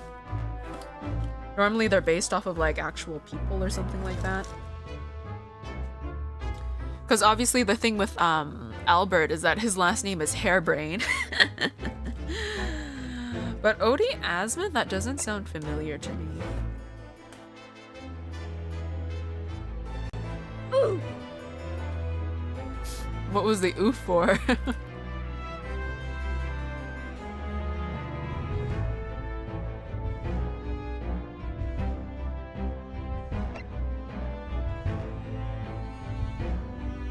I'm really hoping this forensic thing will bring Susato back. Because I'm assuming she does have to come back at some point.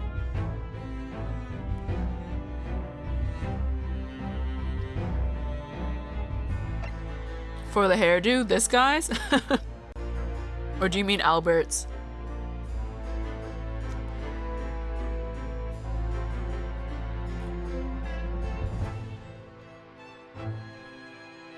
I think the reason his hair is so big is because it contains a lot of science in it.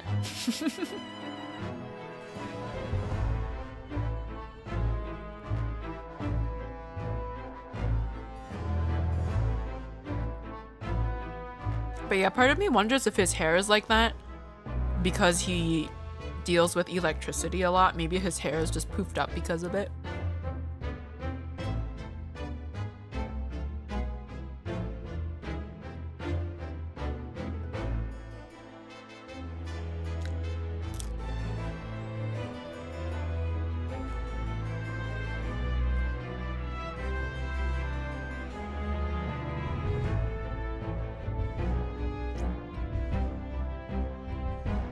Still a minute left of ads. We have absolutely nothing in evidence. What is else on the newspaper?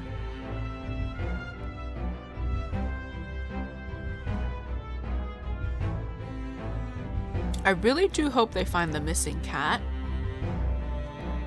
Ruffians aim to intimidate a man of justice. I want to know who's that guy in the mask though, because I'm assuming this is the picture of like maybe Van Zeek's defending himself, but who's that guy behind him? Maybe his guard. Maybe he has bodyguards. I wouldn't be surprised.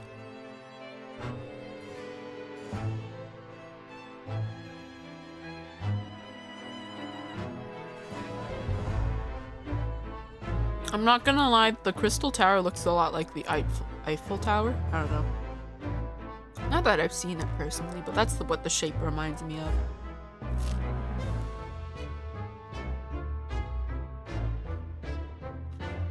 Or maybe all towers just have that same shape. Alright, we're back from the ads. I'm almost done my pizza slice. I'm gonna wash my hands like a normal person and not touch my keyboard. Give me 2 seconds.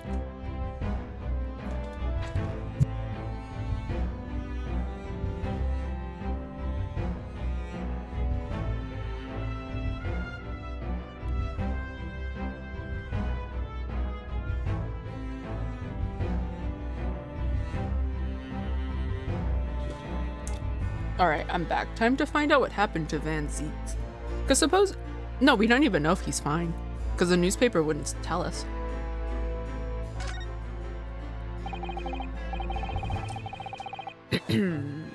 Fortunately, Lord Van Zieks emerged from the attack unscathed. Street ruffians are no match for that man. He's a very capable fighter. But that's incredible. We were armed with guns. Let me just reset myself. There we go. Why was he attacked, though? Do we know?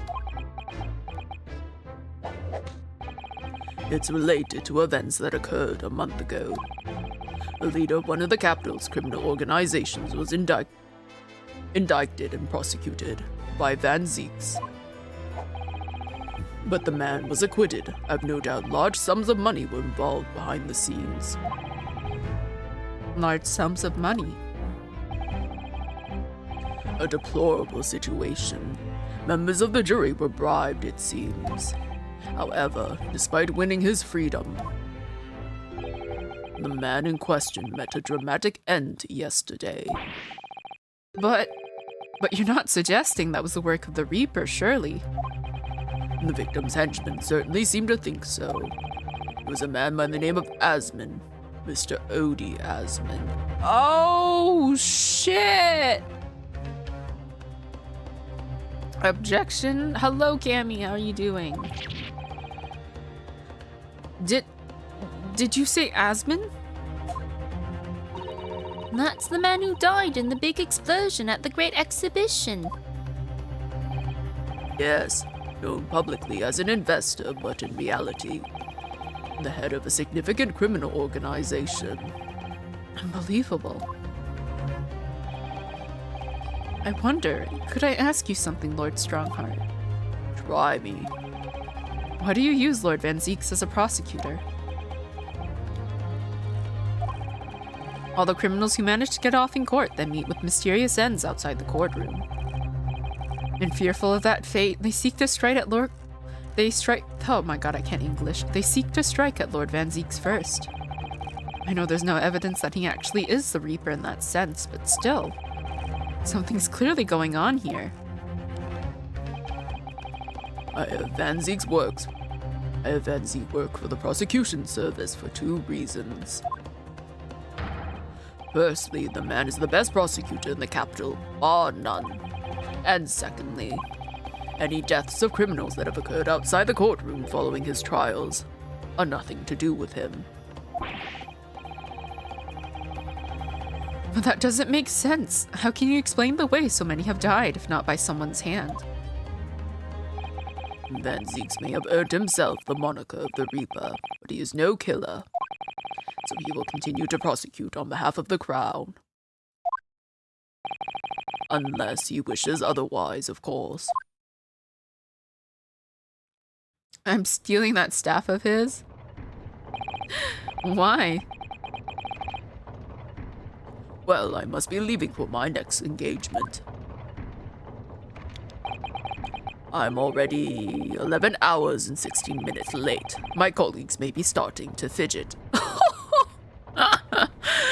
The audacity of this man.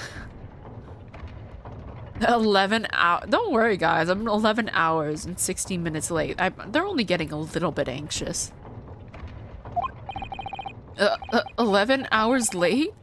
That's quite something. The meeting had already started when I arrived back here for this engagement with you. So lateness was inevitable. Time stops for no man.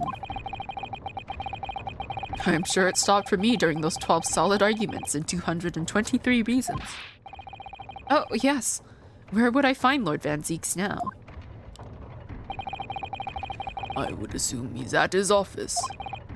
Right. I'll go and ask him about the attack in person. I want to get this straight from the horse's mouth. Away with you now. I'm leaving Professor Harebrain's defense entirely in your hands. Of course, yes. Thank you very much, my lord. Oh, that's it. New location.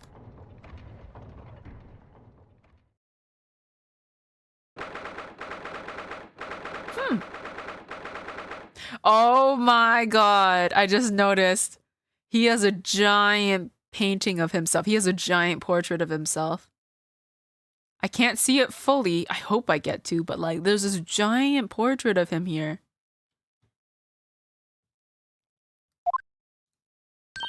Ooh, so this is the legendary Reaper's office. Yes, it appears so. Oh, it sends a chill down your spine, doesn't it? What an amazingly deathly atmosphere. Oh, is that... Bro, what the heck? That hooded figure was so still, I hadn't noticed his or her presence. I wonder who it is. It's Van Zeeks, isn't it? What are you doing here? Oh, it's not him. Who is it? He's as unwelcoming as I thought he'd be. Oh, right. In the newspaper picture, there was a masked figure, wasn't there? Actually, maybe even more so.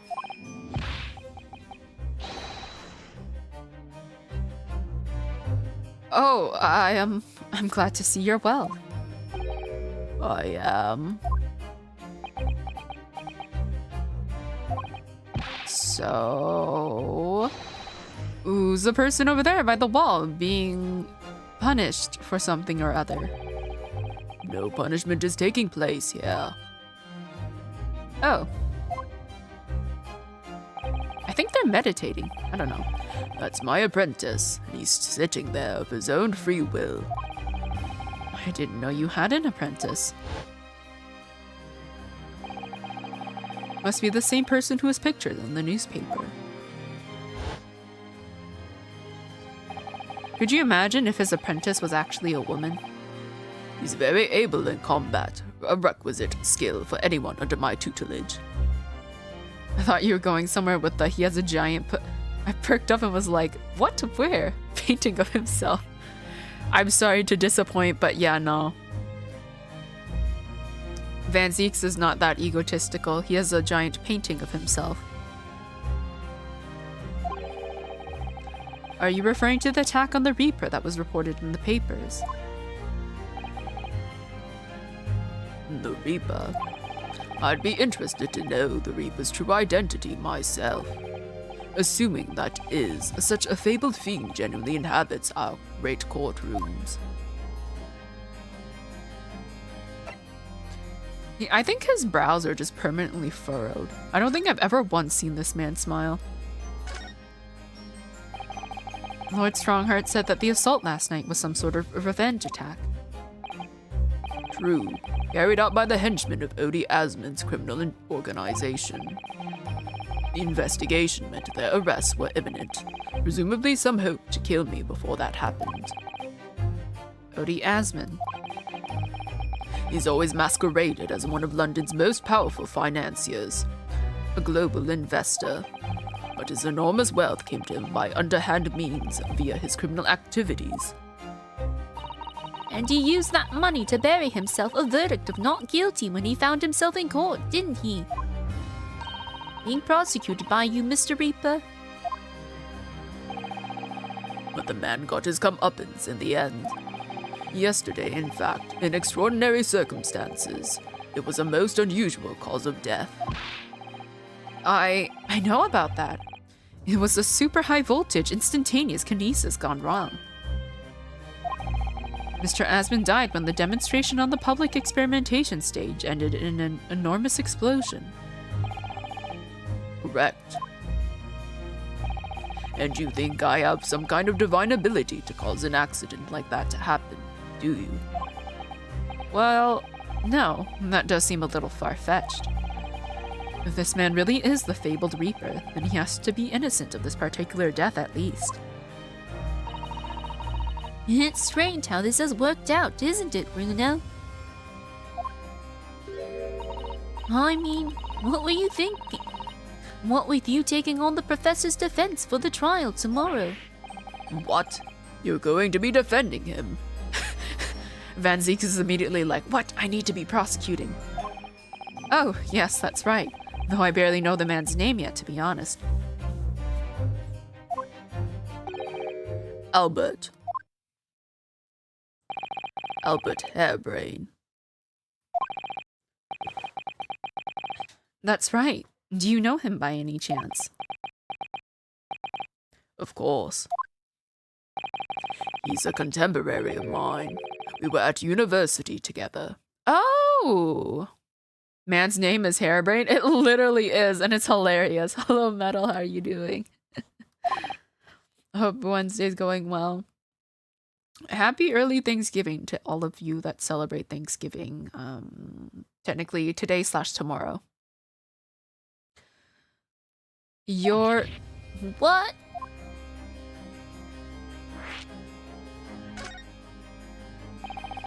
I'd understand that Professor Hairbrain was from Germany, though. Oh, I'd understood. I did not read that right. Hairbrain's from a respectable British family. Oh, he is British then. After graduating from the University of London, he moved to Germany to carry out research. That's all. So you were students together? I was in the Faculty of Law, of course, and he in science, so our paths rarely crossed. It's going well indeed. Tomorrow is also my birthday. Oh, well, happy early birthday. Wait, were you? Oh, well, I guess it changes every year, but like, your birthday is on Thanksgiving. That's interesting. Does anything extra happen because your birthday is also on a holiday?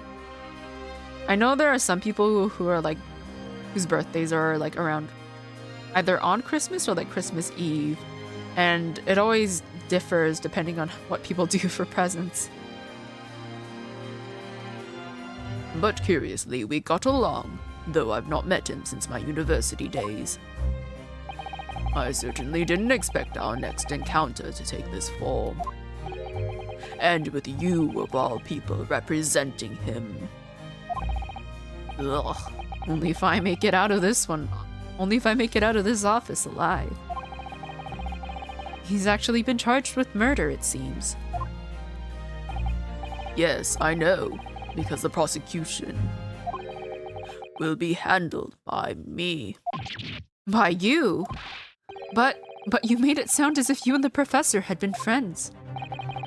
We are friends, it's true. Then why would you do this? What? Metal! Why? Thank you for the 5 gifted. Why? It's your birthday tomorrow. Spoil yourself. Please. Christ. Okay.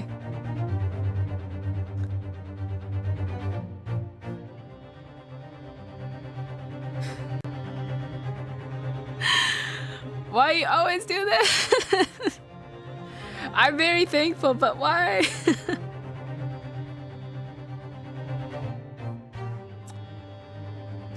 I hope you have the best birthday ever tomorrow. If the Reaper is the prosecutor, there's nothing anyone can do to save him. He's doomed. Happy birthday! I'm assuming that cake was maybe from metal. But I will eat it.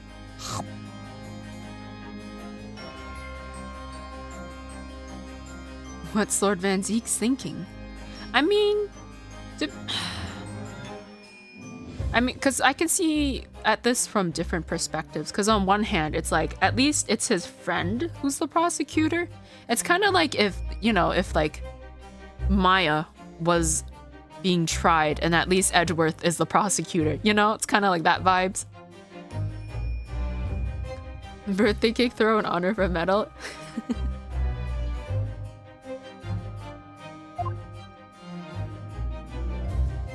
Okay, Reaper's identity.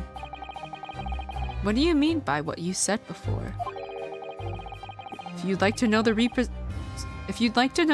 true identity, does that mean I'm a crown prosecutor, an immortal like any other. I'm no demigod. But they've all died, haven't they? And the people you prosecuted, I mean. Whether or not the trial ended in a conviction or acquittal. Those I prosecuted are the vilest wretches of our society.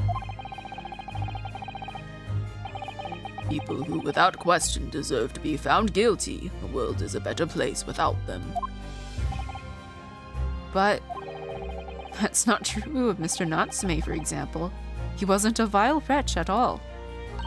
And nor was Ginny. In fact, she's ever so hard-working now. I can't deny that since I encountered you, things have taken a turn. But the point is this. If any of those vile wretches that escaped justice subsequently died in mysterious circumstances, it was at the hand of their own kind. It's not my work. Lord Strongheart said the same. He believes you're not involved in any way. But you were attacked by those ruffians because they believe it's true. The fact is, since people started to call me the Reaper of the Bailey, the number of serious crimes in the capital has dropped substantially. Oh, It would appear that even the most hardened criminals can be made fearful for their lives. do you mean to say? I mean to say that if my pseudonym serves a useful purpose, I adopt it gladly, and with honor. But it's putting you in danger. You could be killed. If that is my fate, let God decide. Lord Van Zeeks. Damn, okay. Everyone in this era died during Phoenix Wright Ace Attorney? Not during the game. Because, like, this is, like, way before Phoenix Wright. Can I show him anything? Also, apparently I can get a achievement for showing him my armband. So, we're gonna see what happens. I know you've seen this around my arm before, but What is it exactly? it's the mark of a defense lawyer. In Japan, at least. And what's your reason for showing it to a British prosecutor? Oh, well, I don't know, really. He looks so unimpressed. I can understand, at least. There's merit in reminding yourself of who helped you become what you are today. Oh, But that's a personal matter, something you may want to keep close at all times, not something to flaunt. oh, does someone give him his badge? No, I suppose not. Thank you for understanding, though. I got an achievement, Inspirational Roots. Emotional damage. A little bit of emotional damage. We saw like we saw a little bit of Van Zeek's lore. There's clearly something very important to him about his badge.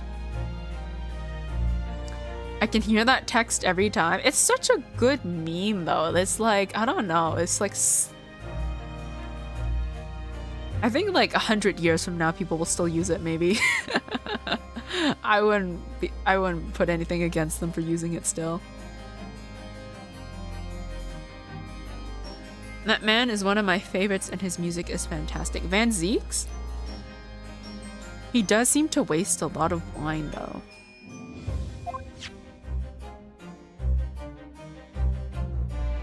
Alright, can we show him the newspaper? Does anything happen? Lord Van Zeeks, about the article in this paper. Ah, yes, it seems there was a reporter nearby when that little skirmish took place. I had no idea I'd been photographed. It was careless of me. He looks good in his top hat though. I want to see him in his hat. It looks as though it was taken after the people who attacked you had run away, though. Rest assured, the police have already apprehended every last one of them. What? There's something else fighting alongside you, it seems. Oh, but there's someone else fighting alongside you, it seems. And I think it's the same man who's sitting over there as we speak, isn't it? As I mentioned already, he's my apprentice.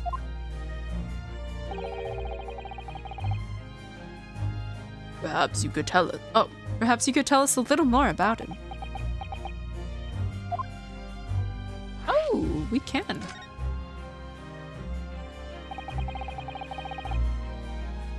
He's in my tutelage to become a prosecutor. So you could say he's my apprentice, I suppose. Ah, like you are to Hurley then, Runo. I don't remember taking an apprenticeship with a great detective. He's currently compiling a report about last night's attack. It looks like he's wearing some kind of mask. Oh, on Lord Strongheart's orders. Nobody knows the man's face, or indeed his identity. Why would you agree to take on such a clearly suspicious individual? Lord Strongheart's orders again. He's not one for meaningless follies. There will be a good reason for his actions. I hope you're right.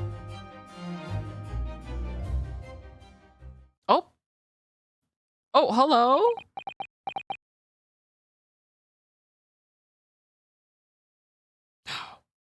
No, right? No, okay. Because I was like, if somehow this is secretly Kazuma resurrected from the dead, or maybe he was like never actually dead at all. But no, that can't be. We saw him dead. I'm gonna scream if it is though, but it wouldn't make any sense. Silver eyes. Are they silver or is it just the lighting? Plot twist, it's Sherlock Sholmes. I wouldn't be surprised, man. That seems like a thing he would do. Ah! The task is complete. Good. In that case, you can collate all the briefs. Doesn't talk, does he?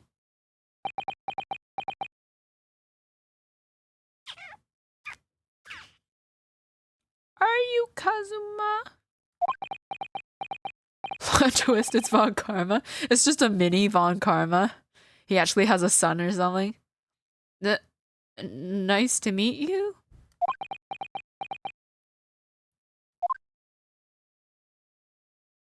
I just realized he has like bats in the corner. Back to work again. That was really strange though. Mini Karma, oh my god, it's like the mini-me in Austin Powers. I've never met the man before. I didn't even know he existed, and yet somehow it didn't feel like our first encounter. Ah!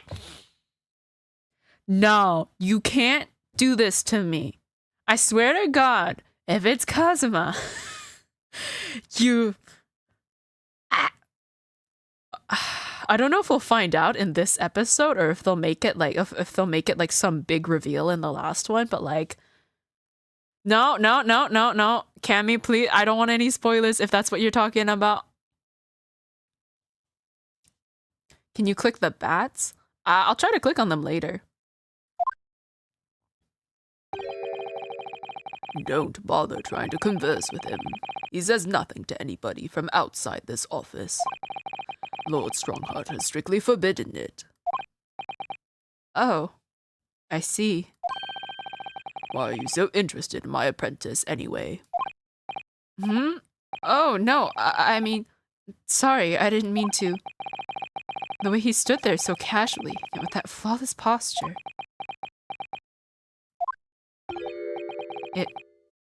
It couldn't be. No, don't tease me like this, game. Don't tease me like this. What? But he's dead! Okay, we'll see. We'll see. Is a chicken salad? Okay. I'll gladly take a chicken salad. Ah, yes, there's something I've been meaning to ask you.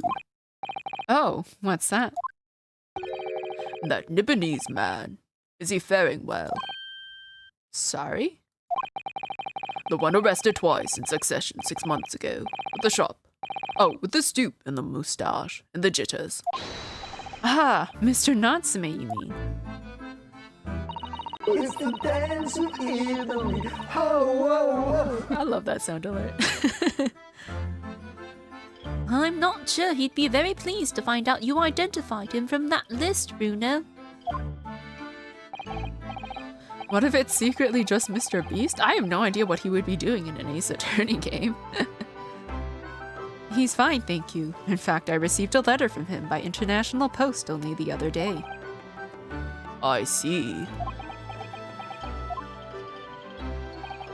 Well, I think we can end our discussion here, don't you? There's little time left before tomorrow's trial. I advise you to spend it investigating the case. Yes, thank you for the advice. And for the conversation. I can't believe he's asking after Sosuke-san. After a Nipponese. I'm not sure whether to feel happy about that or worried. I never imagined that Mr. Reaper would be friends with a mad scientist, did you? That's a turn-up for the books. A mad scientist? Ah, you mean Professor Hairbrain. Yes, it might be worth quizzing the professor about his relationship with Lord Van Zeeks, I think. Alright, time to snoop in this man's office. I want to see. Look, he has so many glasses and bottles of wine. It makes sense because he's like throwing them out.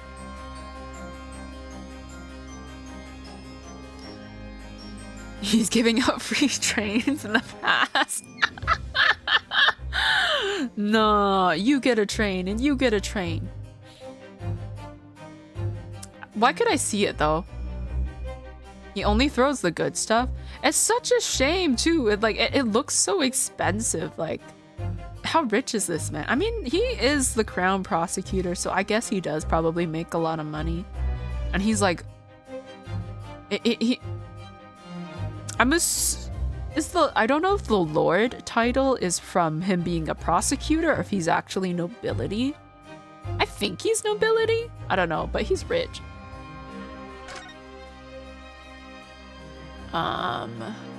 Sadly, no blue and red chess pieces, but Lord Van Zeek's desk. Look, it's so stylish. It is quite fancy. It's very nice. And that's a marble chess set beside it. Chess. That's the Western version of our Japanese shogi game, isn't it? You know, I'm actually quite good at shogi problems. Oh, really? You'd probably like chess problems in that case. I'd love to challenge Lord Van Zeek sometime. To a bout of shogi problems. If you only really want to challenge yourself, you can always do that on your own at home.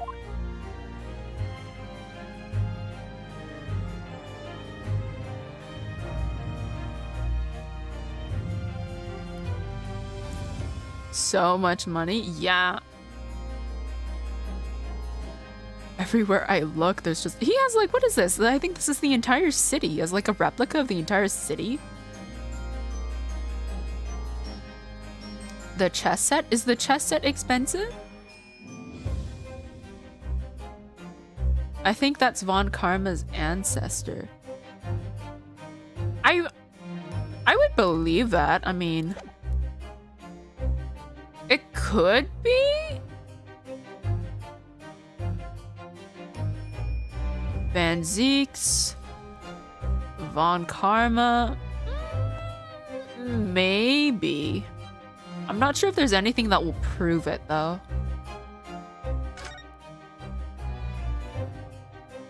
This man has the city in his office. It's crazy. I mean, I thought we already established he had crazy money when he had like a giant portrait of himself. I'm pretty sure that's him anyway. I actually can't tell. I can't see the face. Maybe it's not him, but he has a giant portrait of somebody like hanging in the middle of his office.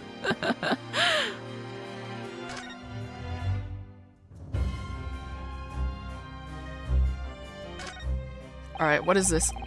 Look at that fine collection of hallowed chalices and bottles neatly lined up there. My hallowed bottles are filled with the essence of the finest grapes from the finest vineyards I visit. And I personally oversee these chalices being made by the finest crystal craftsmen in the world. And yet you throw them around in the court like they were worthless. She's right, though. Yes, because this imbecile is so unimaginably and repeatedly wide off the mark sometimes. Oh. Before you open your mouth next time, you should consider the poor artisans whose work you defile. So, it's my fault. Silly me, how could I have ever thought otherwise? Yeah, because I frustrate him so much, he is wasting a lot of money. He's losing money. Alright. I want to look at this portrait last because that's what I'm most curious about. Ooh, the bats. Okay, yeah, okay, definitely. We can look at the bats. Ow, shit! Ah, I am weak. They were bats. Nah, but why did that scare me more than it should? Like, I wasn't even scared. I have no excuses. Yes, the Reaper's familiars, I expect. But what about the mute man in the dark cloak? I thought he was the familiar. Just not the flying kind. He must be a dear friend of Mr. Reaper, then. I think the familiar idea is more likely. Scary, though, either way. How could they do that to me? Oh, I feel so betrayed. The feeling Van Zieks is Batman? He may be. Look at all those ancient casks lining the wall there. Oh! I just realized this is all alcohol. Holy shit! Okay. Everywhere I look, I'm poor.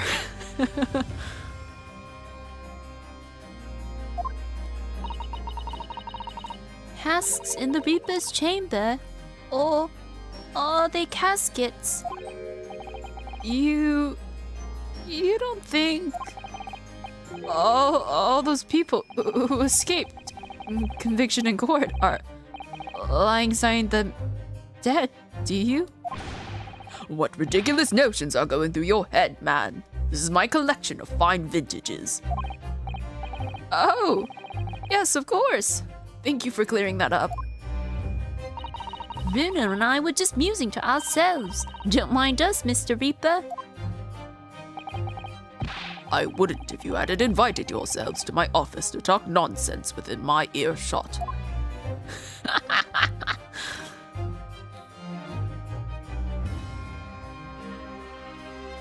Let's see, everyone he fights in court dies. He has Baz. Maybe, I don't know, the evidence is starting to accumulate and he's looking mighty suspicious. It really looks like a punishment to me. I've never seen someone sitting like that before. He hasn't moved a muscle since we arrived. Do you think perhaps he's dead? If he was dead, Bruno, he wouldn't be sitting up, would he? Well, anyway, dead or alive, he's not overly approachable, is he? I don't think he's going to talk to us. He's not dead. I thought we could look at this little apparatus. Some sort of distiller, I think. Could you imagine if this was just a fancy coffee machine? I would believe that. I would believe it if you told me this was a coffee machine. Alright. First of all, this giant city in the middle of his office that he just has. Oh, you know what? It's not the entire city. It's oh. This is the Great Exhibition, and that's the teleportation machine. Do you think that every time he is prosecuting a case, he has a miniature replica of the crime scene sitting in the middle of his office? He just gets richer and richer, I swear to God. He has Robin also. I mean, technically. Oh my God, and he has a mask too. This is so funny. But yeah, nobody answer me, but my best bet is that this is either Kazuma or a woman. Oh, it'd be so fucking crazy if it was Kazuma though. Like, I don't know how they would explain that. Okay, first of all, this miniature crime scene. That's a coffee machine? Okay, it does make sense though. I think I've kind of seen...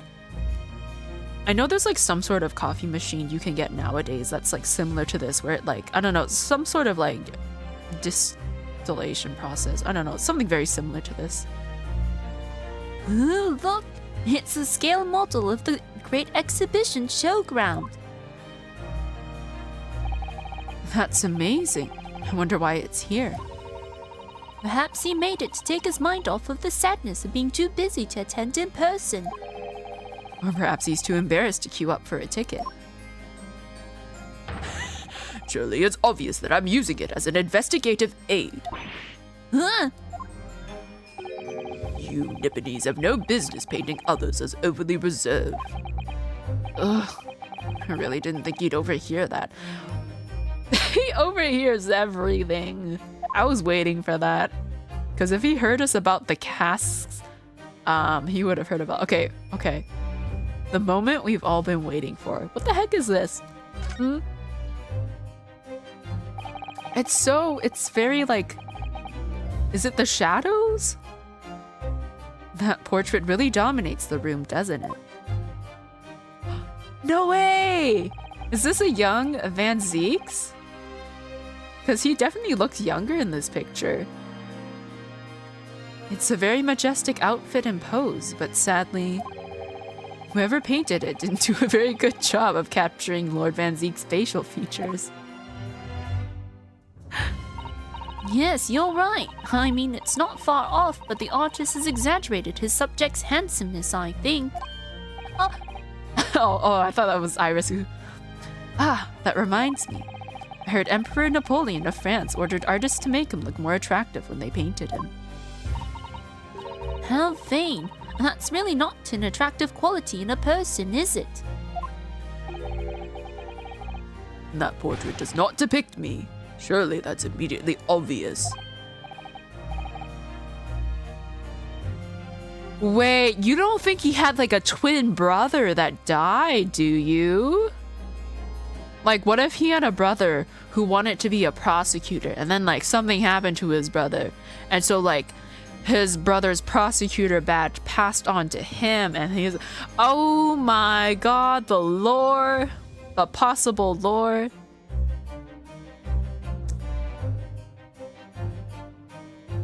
It makes more sense Batman is rich and Van Zeeks is rich. He could be Batman. So funny, the similarities. I'm back. Welcome back, Smooth Tagster. We have just semi-confirmed that Van Zeeks is Batman. Oh, then who is it?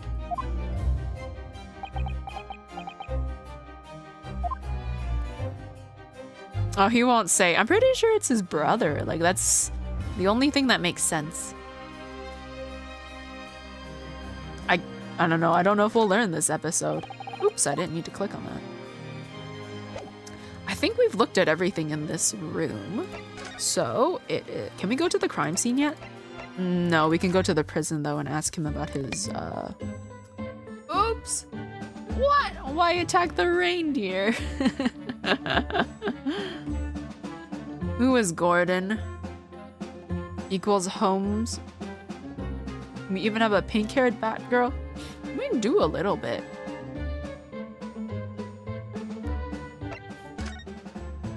Oh, I didn't mean to move. I meant to ask him. Get a bonkered reindeer? No, the reindeer didn't do anything. I understand Lord Van Zeeks is a friend of yours from your university days. Yes, that's right. He was studying law whilst I was studying science. What was he like back then? A good question. Unassuming, gentlemanly, an all-round nice fellow, really.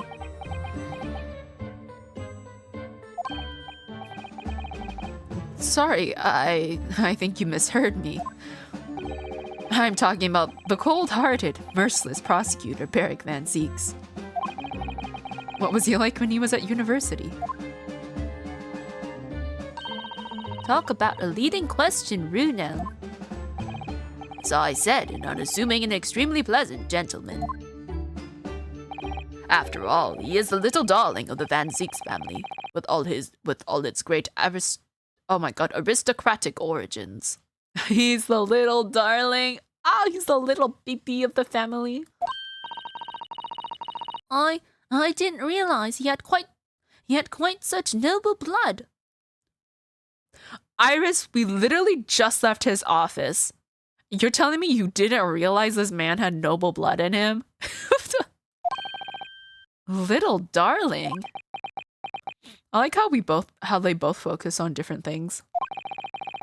It was a bit of a shock when I came back to Britain and learned what he'd become. The Reaper of the Bailey, no less. Yes, that's right. I did hear, though, that there was a very big event in his life that completely changed him after graduation. Really? What sort of event? I'm sorry, but I don't know anymore. I wasn't in the country at the time. I was in Germany already. Oh. Yes, of course. He's heard all about the Reaper. I really don't have the heart to tell him that Lord Van Zieks will be the prosecutor in court tomorrow.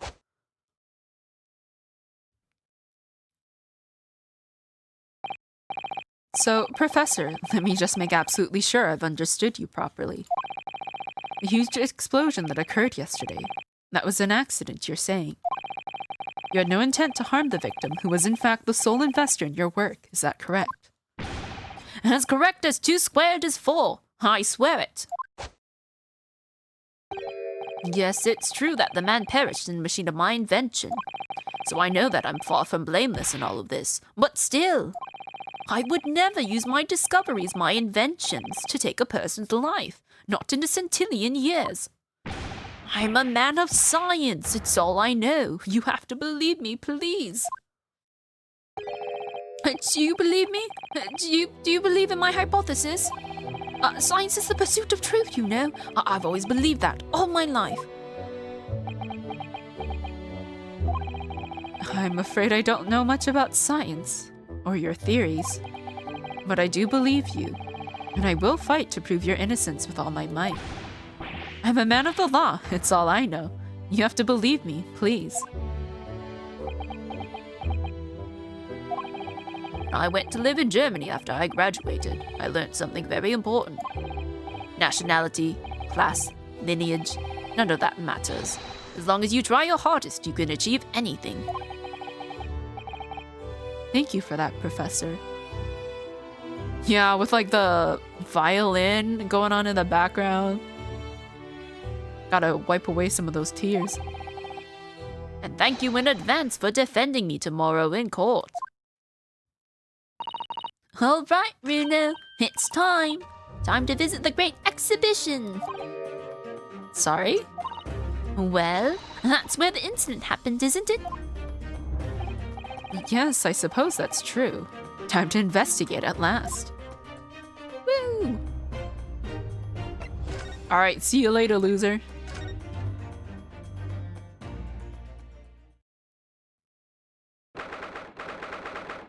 Okay, I'm assuming that's like a bit from the machine that like flew off from the explosion. Ugh, the showgrounds are a little too big for my liking. We've been walking around in dense crowds for 2 hours now, and I felt myself swooning 3 times. There are a lot of people, aren't there? I've almost been trodden on 3 times too. Be careful, won't you, Iris? Don't let go of my hand. We finally made it through the throngs, though, by the look of it. Here we are, underneath the public experimentation stage where the explosion happened yesterday. Oh, shit.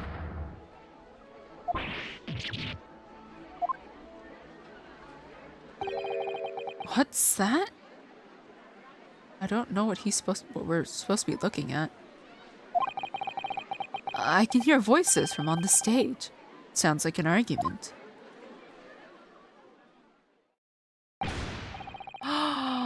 Right, I've had it with you this time. I'm warning you, I'll arrest you in a minute.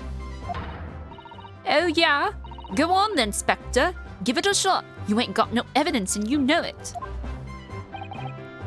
Wait, I know those voices. Gina! I love her. You've got a cheeky little mouth on you, young lady, but a night in the cells will teach you some manners. And just try it, I dare ya, if you want that bag of chips rammed down your throat. Yoo-hoo! Rexy! What are you doing up there? He's gonna come running down.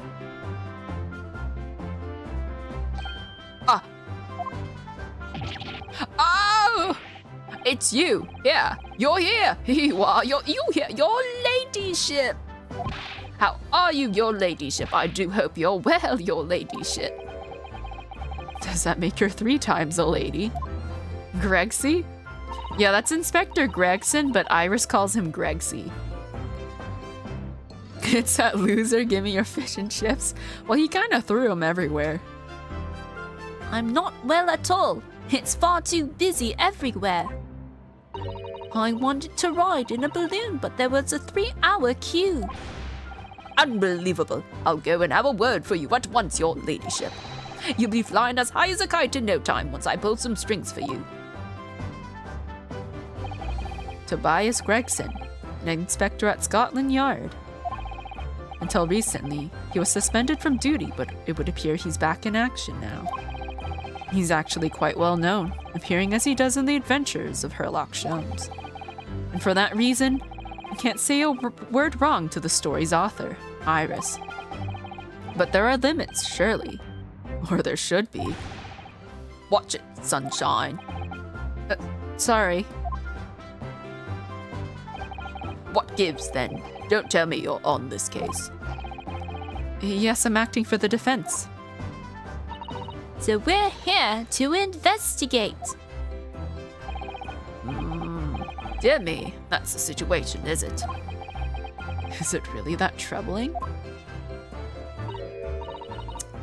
A measly 5 bob? Is that all you got?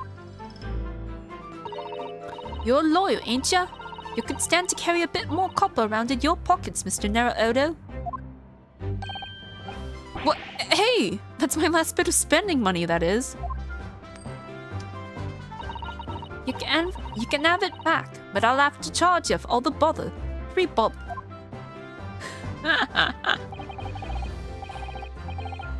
This is Gina Lestrade, a pickpocket or diver, born and bred in the East End of London.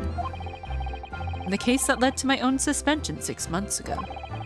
This is the young girl I was defending in court. What's your problem, mate, Odo? No!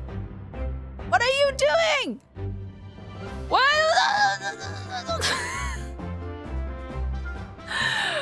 It's already so many, please. Oh, I didn't mean to skip the text. Fuck.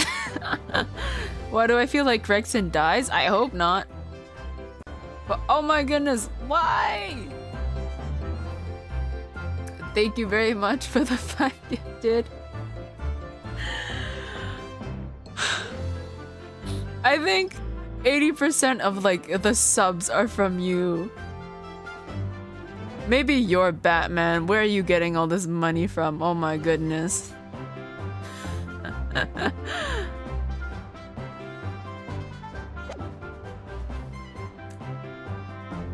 Okay, I don't think I didn't skip anything, but no, I did skip something. Okay.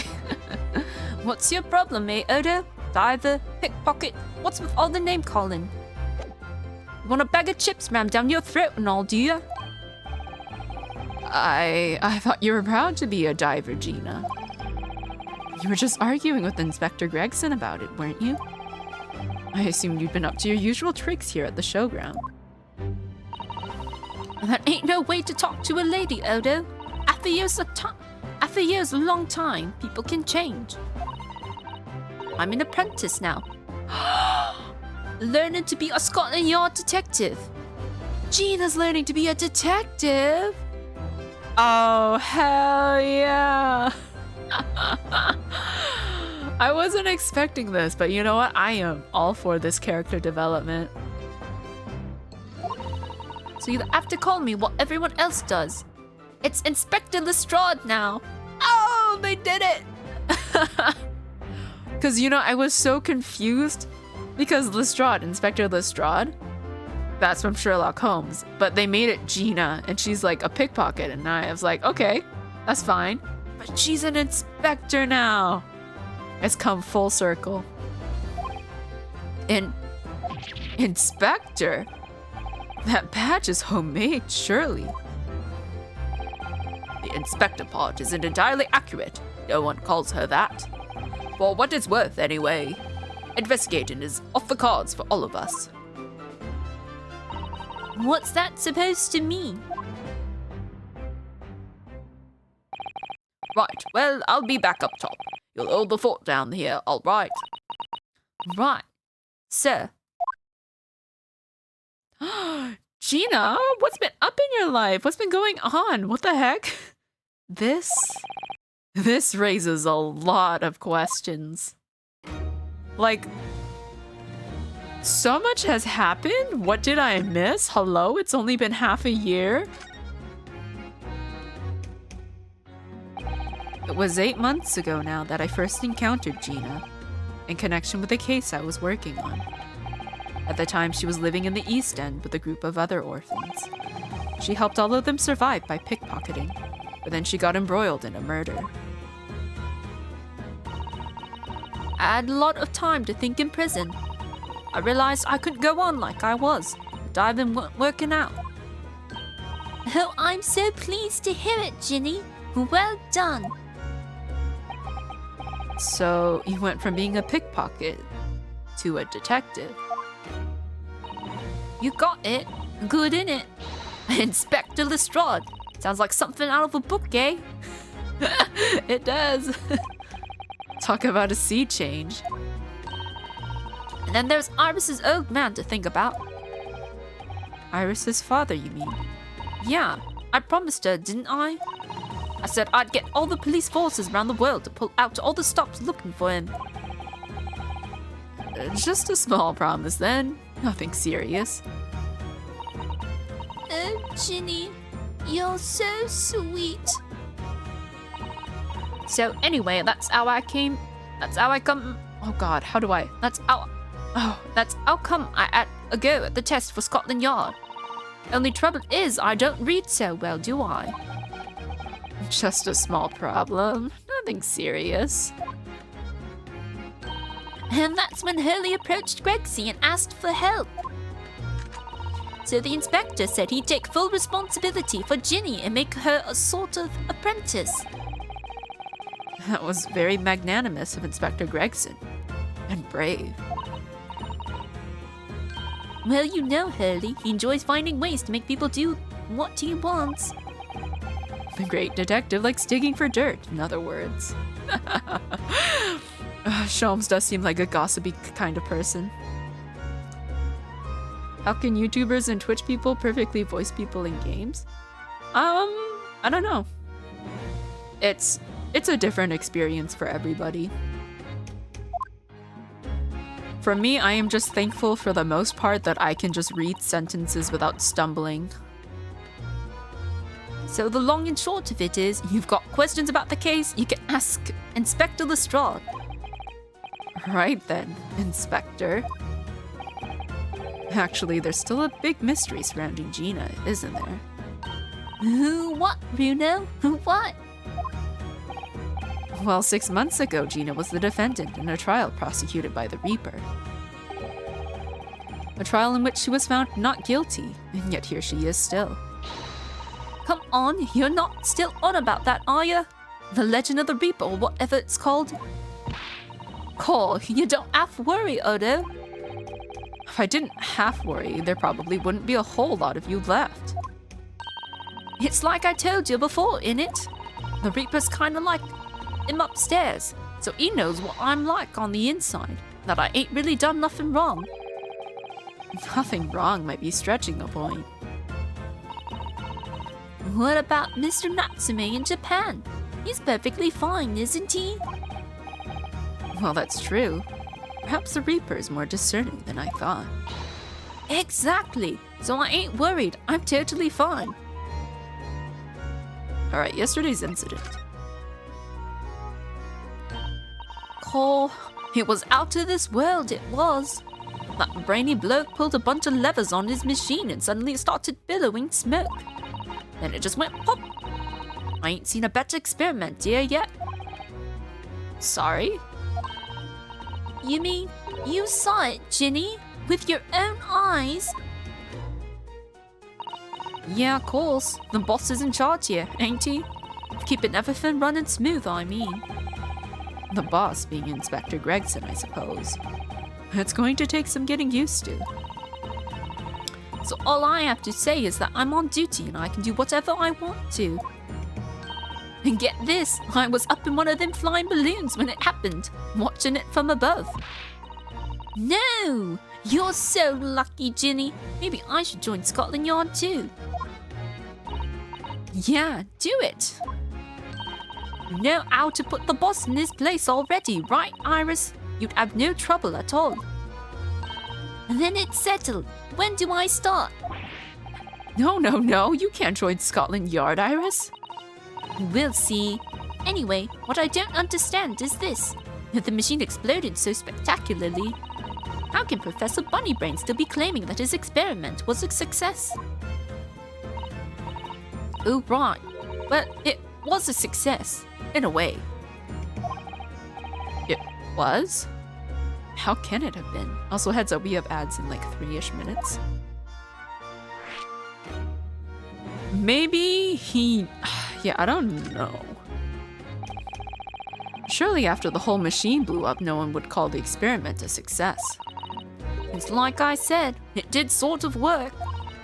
I mean, yeah, there was a load of smoke and that whopping great bang. But where do you think they found the victim's body, eh? In the crystal tower over there. What? In the tower? You can see for yourself, can't you? Up there above the scaffold. Oh, where all the glass is broken, you mean? Yeah, the cage what the victim got in to start with. Really did get beamed through the air or whatever and landed all the way over there. Are you sure it's not the explosion that, like, propelled him? And so, you see, it did kind of work, didn't it? What? I don't believe it.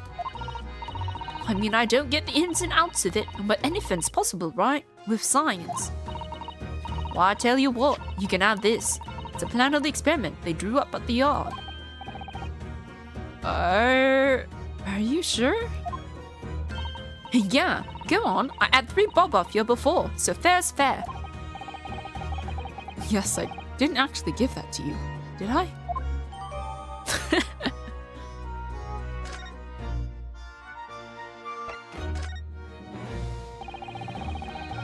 You know what? She reminds me a little bit of Larry. Just a little bit.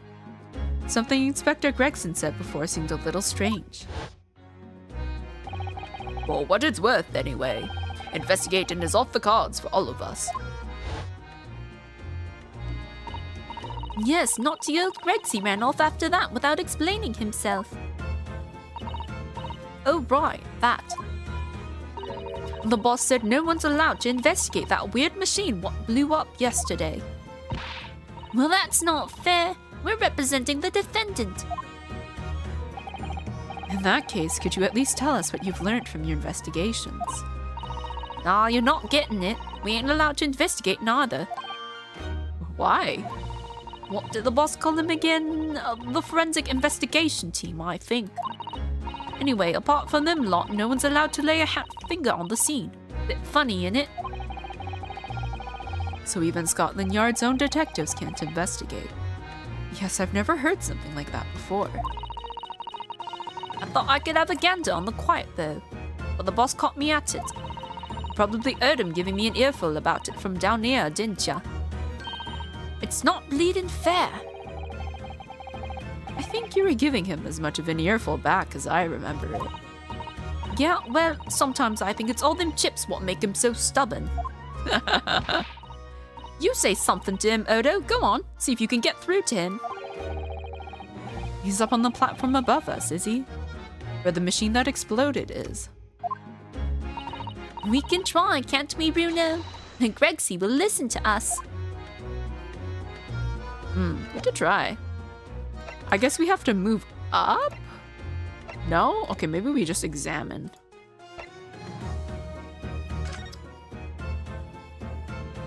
Look around. Oops, I didn't mean to look at that. But in any case, I have to run the ad break now, so another 3 minutes. And then I think this has to be the last hour of the stream because I need to wake up early.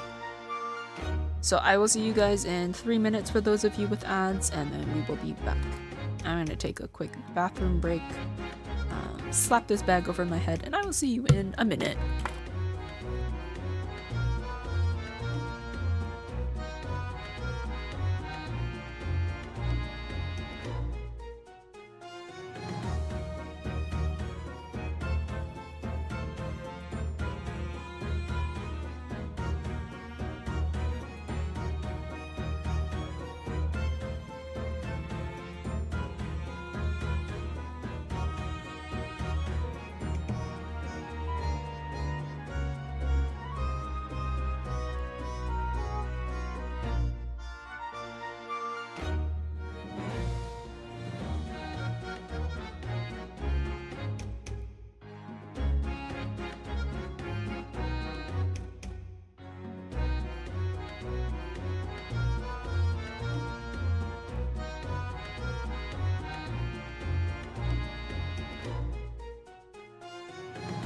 Okay, I am back from the bathroom. We still have 2 minutes left of ads.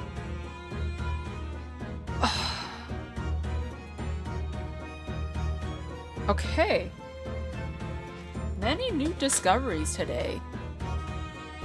Van Zeeks has an apprentice that nobody except Strongheart knows anything about. Gina's now an inspector. Good for her. I wonder what the test entails, because she said she took the test and she passed. Maybe it's some sort of written test, perhaps?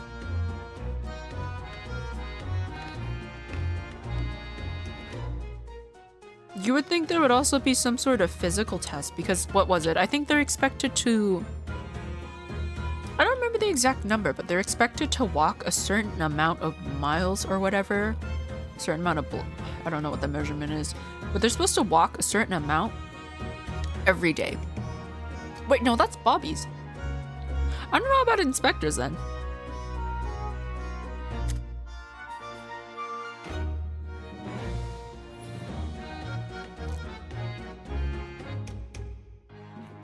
Because a regular officer is different from a detective, right?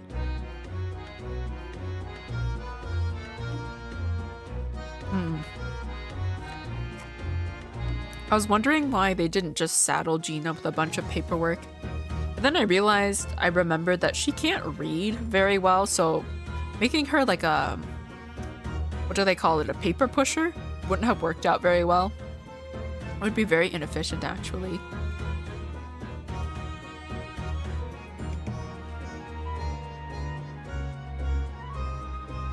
I'm just chewing on gingerbread cookies while we wait for the ads to finish.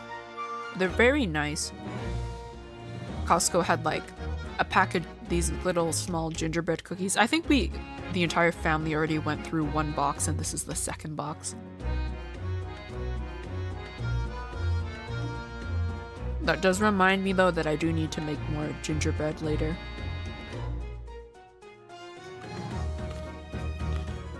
Okay, ads are finished. Back to the game. I accidentally clicked on a piece of cloth. If I had to guess, that's either somebody's clothes or it's from like a hot air balloon, maybe?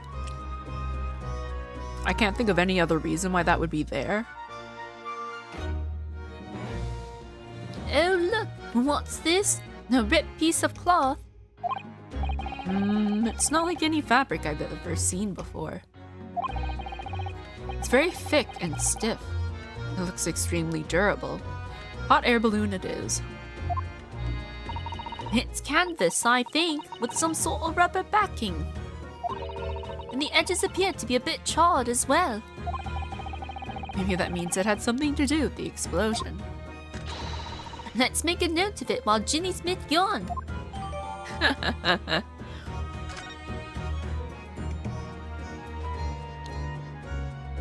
Alright. I'm assuming if we click on this, we go up. Alright, what's this? Ah, it looks as though somebody dropped something behind the tree, just here. Dropped or hid? What is this? Some part of the machine that exploded. Maybe it could have fallen from the platform above in the blast, perhaps. What's going on here? Oh, nothing. I think I'll hang on to this just in case. Mysterious contraption. Okay. It's some sort of, I actually have no idea what this is. It has some sort of, like, handle on the side. Maybe I can, look at it and examine it. For some reason, the ground is damaged in this spot. Look. Almost as if there was a fire here or something. Yes, if you look closely, there's some scattered ash and burnt embers too.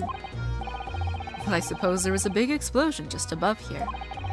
People probably wouldn't bat an eyelid at a small fire like this would have been. I'm not sure we English are quite that laid back, Bruno.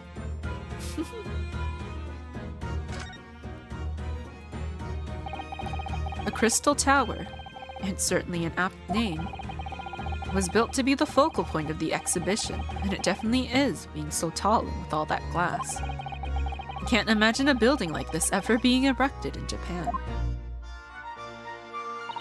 There are lots of exhibits inside the tower as well, apparently. Of course, there's an observation deck, but there's also an art gallery, a zoo, and a museum. But I heard you have to queue for 3 hours just to go through the doors.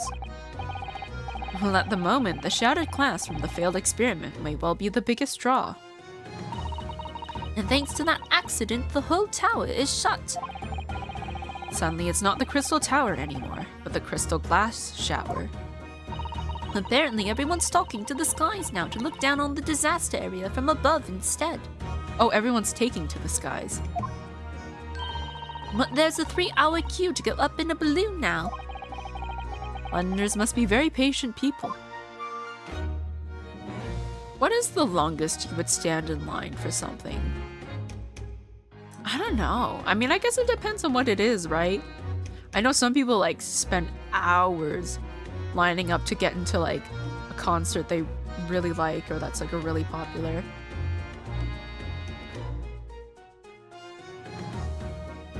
And I can understand that if the seats aren't designated. But like when you get to pick seats, when you buy your tickets, I don't understand why people...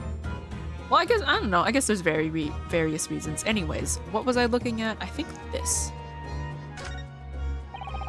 These stairs obviously lead to the stage above. We should go up there and investigate the exact spot where the experiment was being conducted. I did it again where I drank from my water bottle with the cap off. Sorry, I meant the cap on. This thing is ginormous.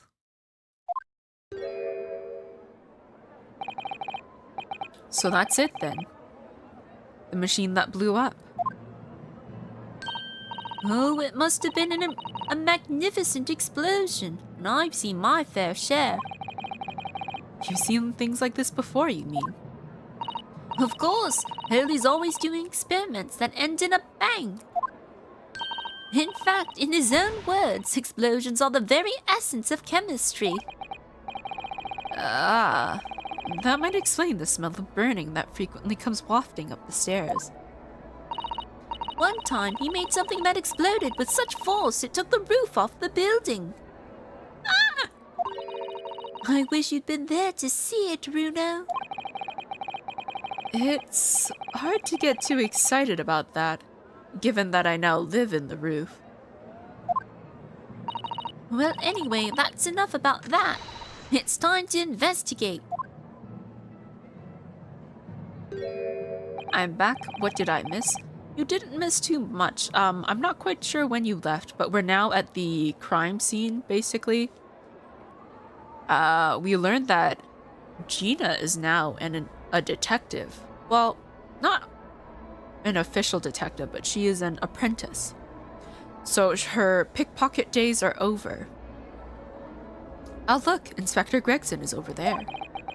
He seems to be deep in thought about something, whilst eyeing up the machine carefully. Really? He just looks confused to me. Alright, what can we look at? He might not let us look at anything. I might have to talk to him first. It ripped itself apart magnificently, didn't it? Magnificently and mercilessly. So someone stands in the middle of the machine to be disassembled and then beamed through the air. Yes, beamed. Not blasted. That's the point. Yes, and that part's crucial, really. Is something like that even possible, though, Iris? Oh, Bruno, I'm just a child. How should I know? A child when it suits you, you mean? From what I can tell, I think if you were to pull this lever here... Stop! Don't touch that! That was practically instantaneous kinesis the way you flew over just now, Gregsy. Please, your ladyship. I didn't mean to startle you, but I can't let you touch anything up here. I'm so sorry. You can have some of my latest special blend to make up for it.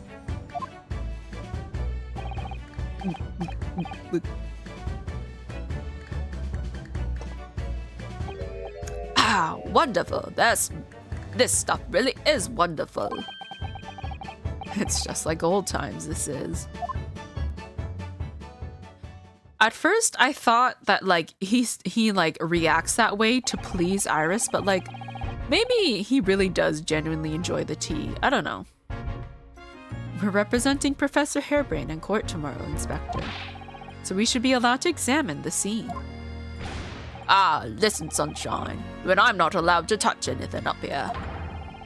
It's that blasted Special Dispensation for Scientific Equipment Act to blame. It's driving me potty. Oh yes, that special dispensation. The professor mentioned that too. More red tape's all we need. I don't know what the government thinks it's playing at times.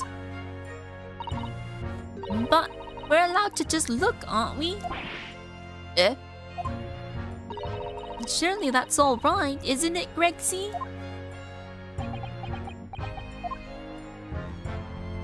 Of course, your ladyship. Anything you say, your ladyship. But please don't get your dainty hands dirty, will you?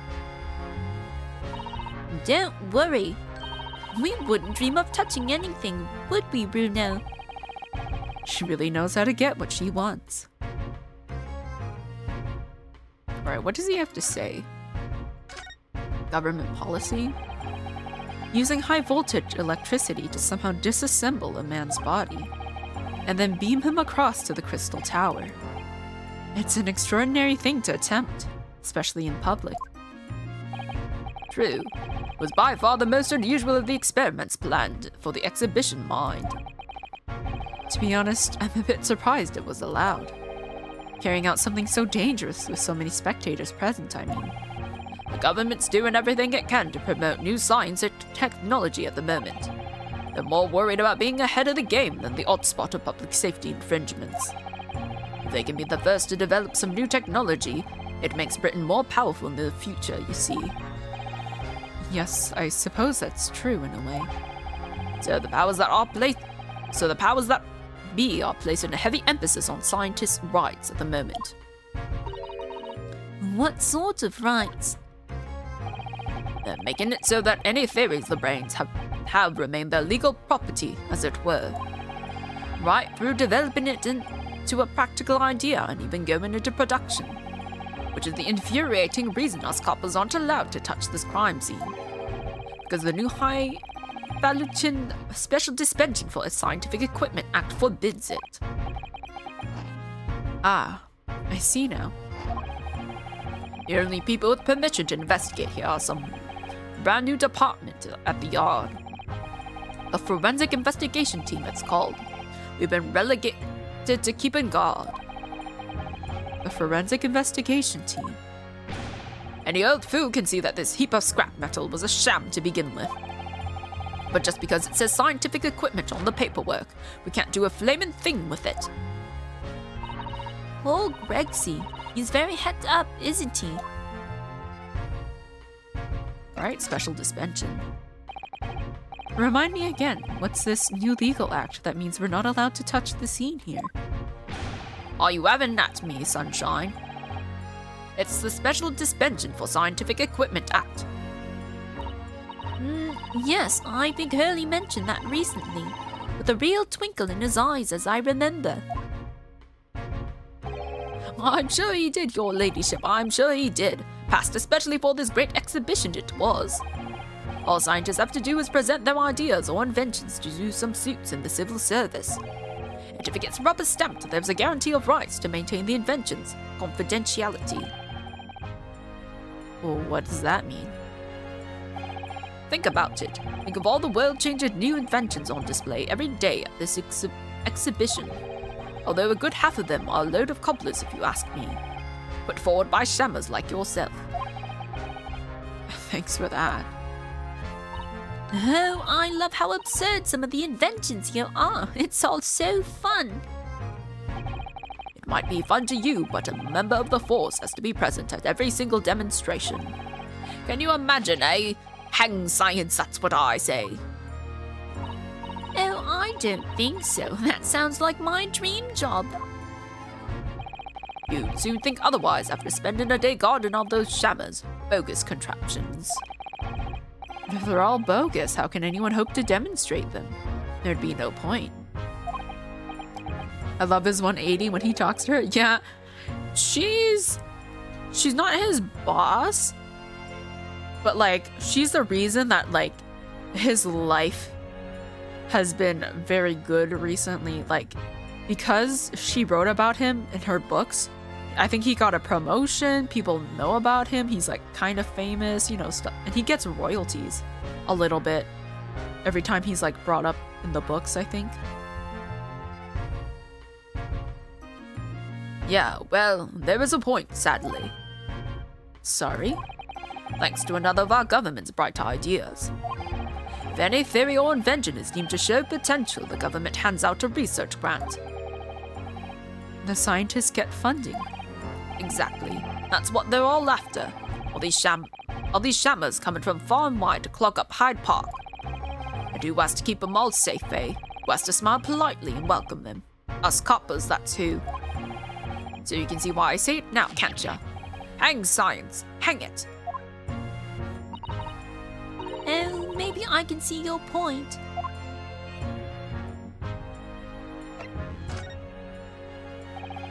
Apparently Professor Harebrain lives and works in Germany now, conducting his research. That's right. Came back to Britain especially for the great exhibition as I understand it. Probably after one of the government's research grants. Actually, we learned something else about the professor earlier today. About his time in further education. It turns out he was at university with someone we both know. Lord Van Zeeks. What's that? That's news to me. But if Van Zeeks man's the prosecution, then as the accused, the professor's fate is... Sealed? Because the Reaper will get him one way or another. Blimey, that man's beyond me. Don't know what goes on in his head. In that head of his. Talking of Van Zeeks, this morning's paper ran the story of them being attacked. Read that? Oh yes, but Mr. Reaper's completely fine. Nothing to worry about. Yes, right. Glad to hear it. Still, the Reaper, huh? How long's that business gonna keep up, I wonder?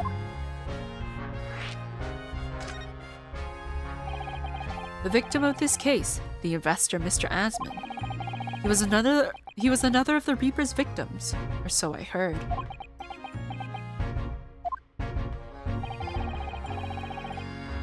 Lord Merrick Van Zeeks is a top-class prosecutor, but even he can't always push the right verdict through. Sometimes justice can't win. Yes, I've heard about jurors being bribed and evidence being falsified. And that's how the notion of the Reaper of the Bailey came about, isn't it? Obviously, Scotland Yard suspected Van Zeeks initially. We all assumed he was taking matters into his own hands if he failed to seal the deal in court.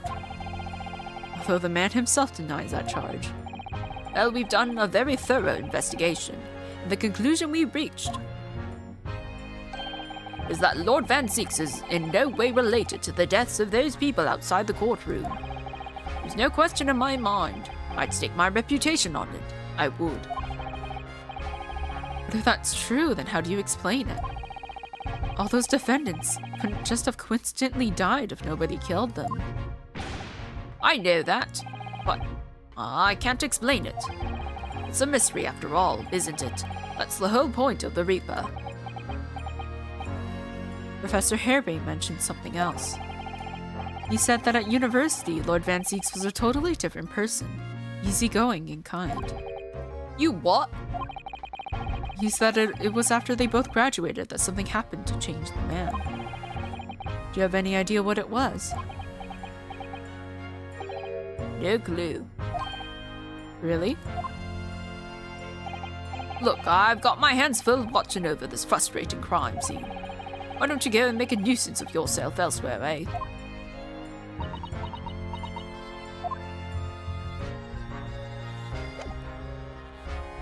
Can we examine still?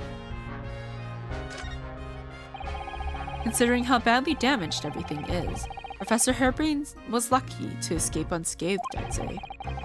We should have a good look around the machine while we can, I think. Touch anything, and I'll make sure I kill you before I get strung up myself, you hear? I won't touch a thing, I promise. So please, spare a thought for your digestion. Anyway, do you really think this machine could actually disassemble people like the professor claims? He asks, looking totally incredulous. Give it a rest, sunshine. If we were allowed to examine all this bleeding scrap metal, maybe we could answer that question. But we can't, can we? Because of the annoying rules, you mean? Exactly, the annoying, obstructive, flaming rules. Oh. Look at the base of the machine there. Oh yes, there's a tool of some kind poking through the wire mesh. It's a screwdriver, I think. Oh, isn't it a lovely one? The handle is in the shape of a capital letter A. Is it? Oh yes, you're right. What's the matter with you? Don't touch anything, I said. Touch anything and I'll make sure I kill you before I get strung up myself, I said. Yes, I understand. Sorry. You only touched it a teeny weeny bit.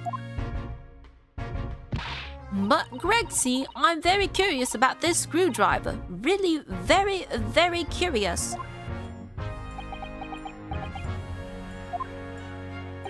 Of course, your ladyship. You're so clever, your ladyship. Fancy spotting something like this. But I'm afraid I can't let you have it. But Bruno found it first. I assure you, I'll investigate it thoroughly. Oh, and he's gone. He's gone off with it. This guy, yeah. That was very mean. I'm afraid Inspector Gregson is going to make a very clumsy and embarrassing mistake in next month's installment now. Poor Gregsy. Oh, the power of a writer. Rip him. There are all sorts of strange buildings here in the Great Exhibition Grounds, aren't there? I seem to remember something similar being exhibited in Japan one time. Oh, in your country, Bruno? I'd present a particularly steely samurai with the present of one of Hurley's stories I'd written especially. Did I miss a thing?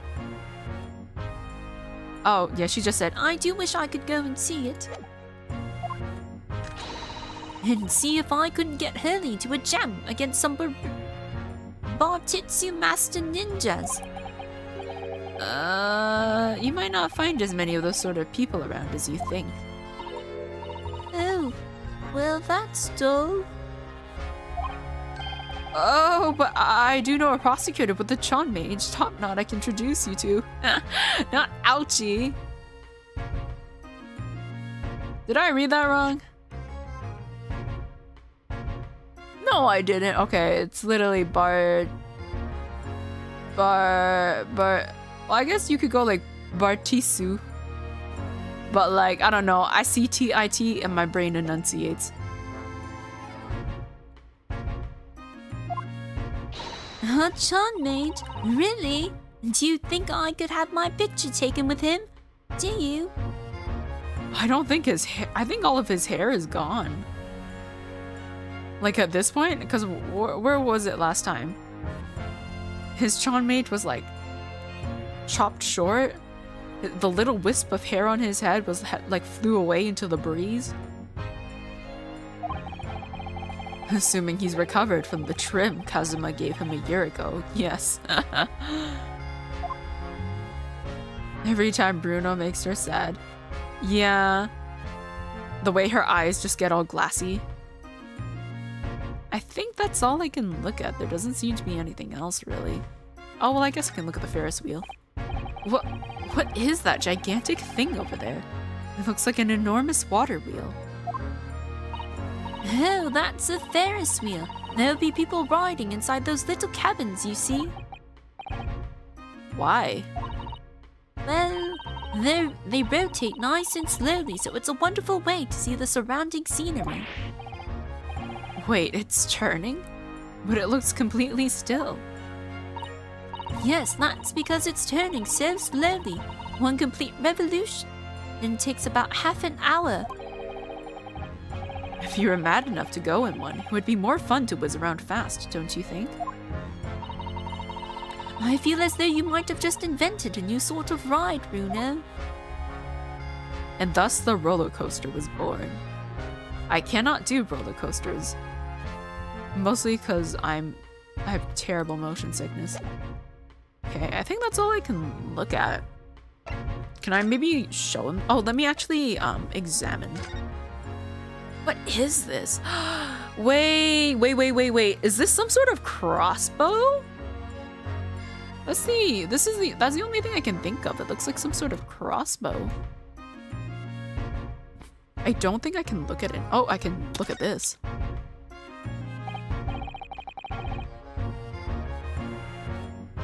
Ah, there's some sort of lever here.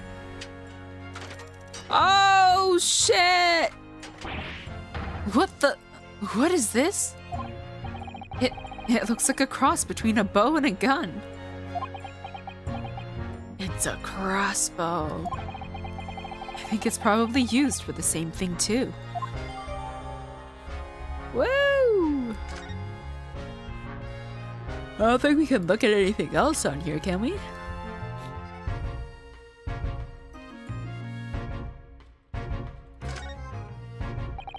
It looks like you wind this around in order to draw the bowstring back and create tension. You must be able to fire arrows with a huge amount of force using this device then. In fact, I would imagine it's far more accurate and powerful than a Japanese longbow. Ugh, I really had no idea what I was picking up when I spotted this at the exhibition grounds. Bowcross, bowgun we have. Time to shoot the bad guys. If we can find them, I haven't seen any so far. This groove here must be where the arrows are loaded, I suppose. So I was right. It's a sort of bow with an automatic firing mechanism. This would be perfect for someone like me who catches his ear with the bowstring 2 times out of 3. In fact, if I'd had one of these, maybe I could have beaten Kazuma in Kyoto archery training. I've always wanted to try firing a bow or like learn how to do a little bit of archery.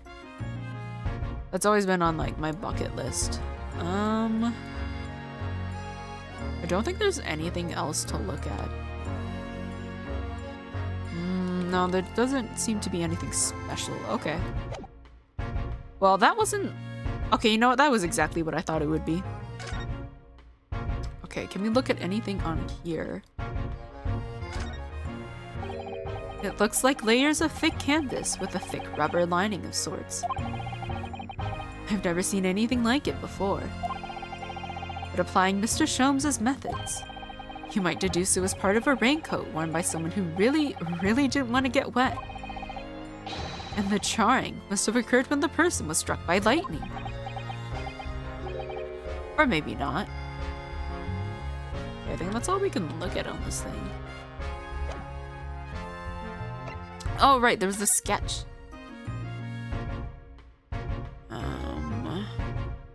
So the stage was here and the tower is there. There was like 2 balloons or something like that.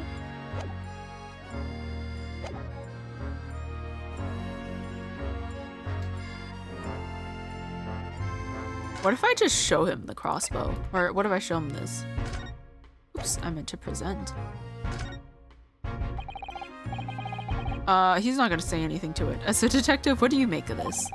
Personally speaking, 9 times out of 10 I find clues turn out to be red herrings. So there's every chance that that's totally irrelevant. That's actually a fair persuasive argument. What if I show him this? Okay, he doesn't have anything to say about it. I just like how we casually show Gregson a crossbow and he's like, I don't think that's important.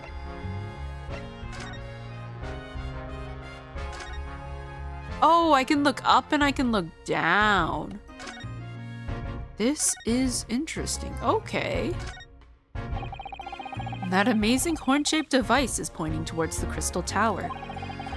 I suppose once people are disassembled by the machine, they're shot out of that thing to wherever they're going. I don't think it was supposed to shoot anything, Runa. It was set up to beam people to the crystal tower where they'd be reconstructed to their original form. Well, I don't like the look of it. If it was as amazing as it looks, the accident wouldn't have happened in the first place, of course. I suppose that's true, yes. But nothing ever goes according to plan, does it? Oh, the balloons. So those are people carrying balloons, dangling silently in the skies over London. I always thought the day would come when humans would discover how to fly. But I never imagined it would involve them being suspended from colorful, floating Tamari handballs. I'm sure it must feel amazing, being up there among the clouds. Let's take a ride together, Runa, please. If I'm being perfectly honest, I would like to try it. But without a cast iron guarantee that the thing won't plummet to the ground. I'm too scared. Oh well, in that case, I should tell you what Hurley said. It's physically impossible for a flying balloon to plummet to the ground as long as it doesn't explode. Gee, that makes me feel so much better. Yes, call me crazy, but I think that exploding part might play on my mind a little. Alright, I think that's it. Alright, what if we move back down? Actually, I think are those the stairs back there? No. How do we get back down? I guess we just gotta move.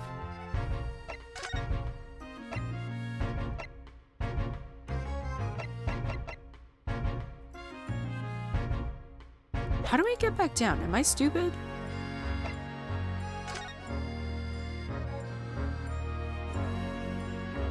Because how we got up the last time was we examined the stairs. But I don't see the stairs here. It's only here and then this machine up there. Not allowed to touch anything.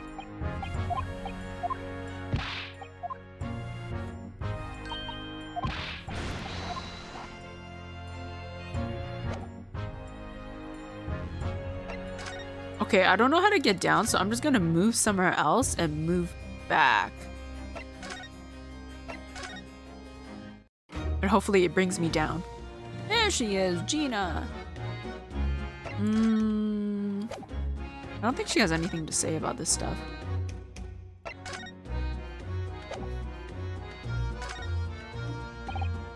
Gina, would you take a look at... Oh, where did it go?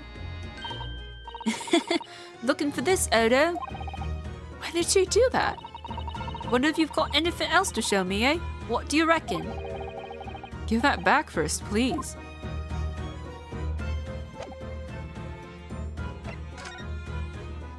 Was that the thing we... Okay, that was the thing we already picked up. That's to go up.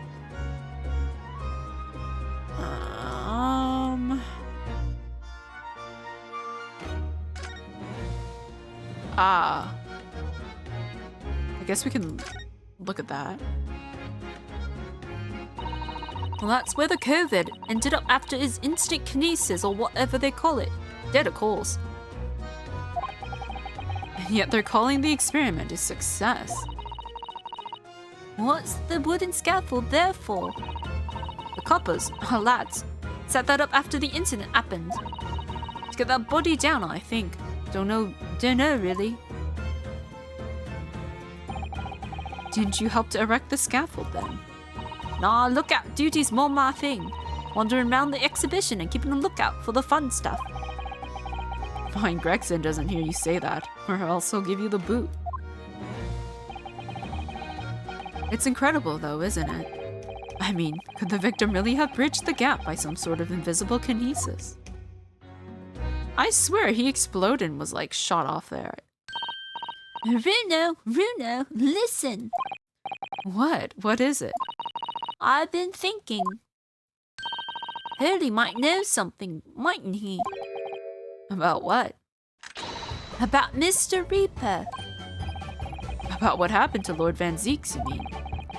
Because it sounds like something very significant occurred after he graduated from university. Something that completely changed his life. Maybe, but I have no idea where to find Mr. Sholmes at the moment. He's in the middle of some big case, isn't he? Here, this is what you need. What's this? Some kind of entrance ticket? Madame Tuspels? Is this supposed to mean something to me? You don't know it? It's the most popular attraction in London at the moment. It's very close to Baker Street, actually.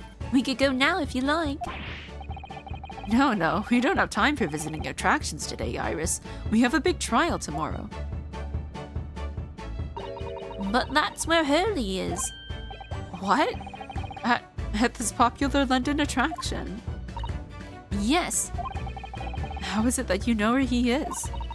Hurley told me, but he told me to keep it a secret from you, Bruno. Madame Tuspels. I don't see how it can be related to the case we're investigating here, but then... stranger things have happened, and when they happen, Mr. Sholmes is usually at the heart of them. Two Tuspels! Alright, what is this place? Please don't be something weird.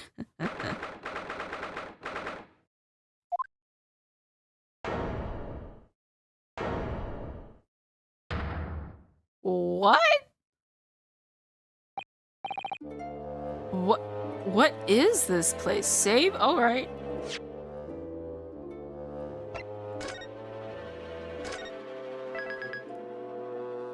Some of these are like previous cases, but some of them I don't recognize. Look at all these terrifying scenes, but why are the people so still? Is this a wax museum? Guillotines? Ruthless murderers? I know what I'll be dreaming about tonight. They're all wax models. They're amazingly realistic, aren't they? What do you think, Bruno? Shocked? What? Wax models? Ah! I read about dead bodies and wax once in a magazine about strange phenomena. Depending on how corpses are kept up to death. Parts of them can turn to wax, apparently. It's called adipocare. Is it adipocare? I don't know. Adipocare? Stop talking about creepy things like that, Runo. You're scaring me. Anyway, adipocare doesn't form readily, you know. It's only a very specific... Ah! What now? I've just remembered something else I read in another magazine about strange phenomena. There was an old lady, maybe a witch, who used to pour molten wax over corpses and put them on display. None of the exhibits in here are real. Posture check? Oh no. They're all entirely man-made replicas. They can't be. Do you really expect me to believe that? Just look at them. Oh. There's no way anybody can make models of people that are this realistic. Ah, there he is! And they're all such gruesome scenes. Wait. What is it? Oh. No. I must be seeing things. First of all, hello?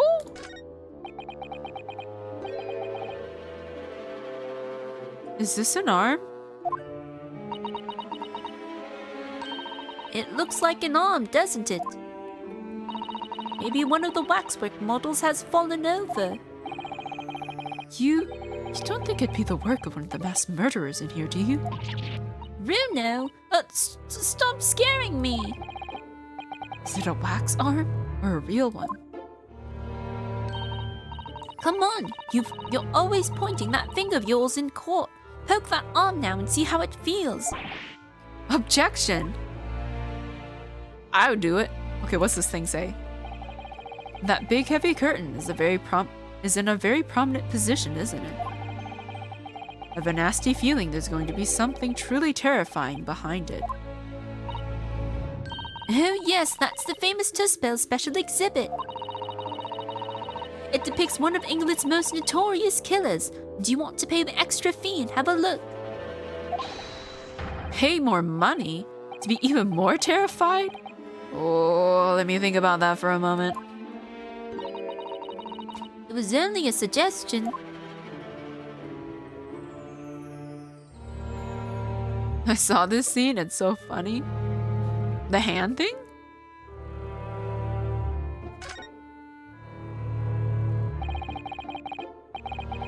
But that's not a wax model, right? That's an actual guard who's watching this place, right? And it's like, God, what was his name?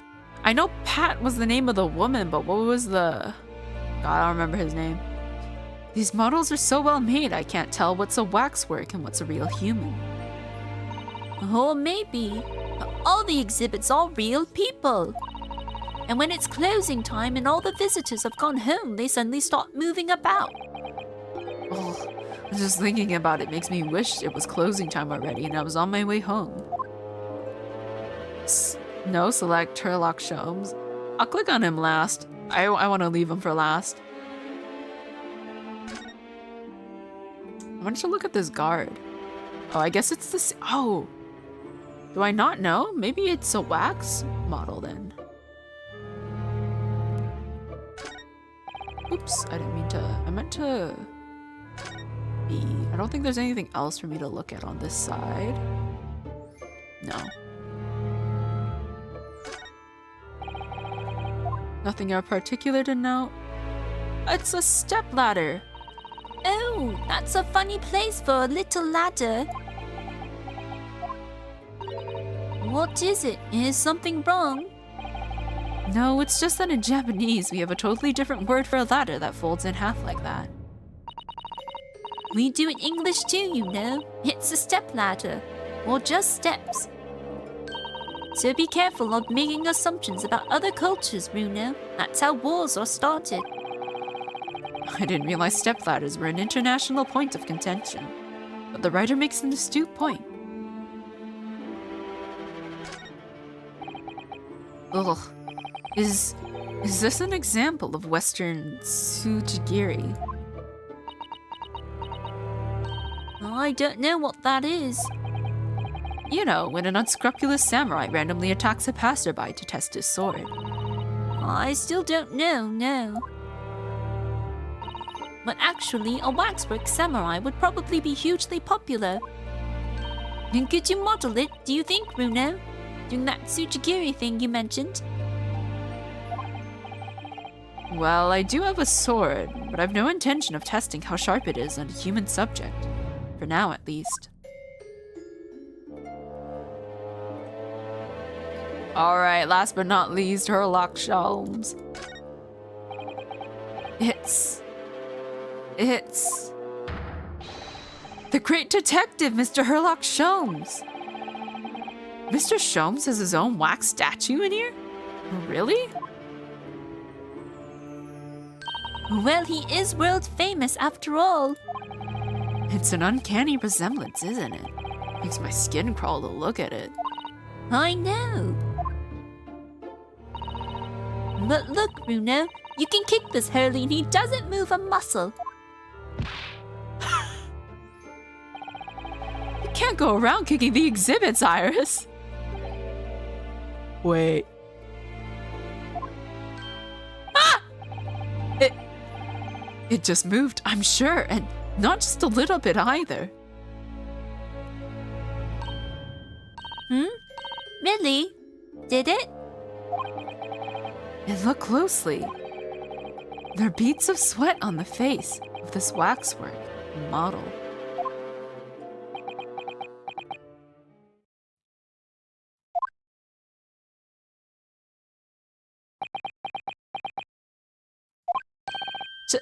Shall we move on, Iris? Over there, look! There's a great murder scene to enjoy, much more appealing. My dear fellow, I take exception to your recoiling in such a manner, as if you've seen something truly abhorrent. Mr. Sholmes! I knew it. Iris, what possessed you? I strictly forbade you from divulging my temporary waxwork secret to Mr. Naruhodo. Temporary waxwork? What do you mean? And that kick! Could you not have exercised a little more restraint? You winded me.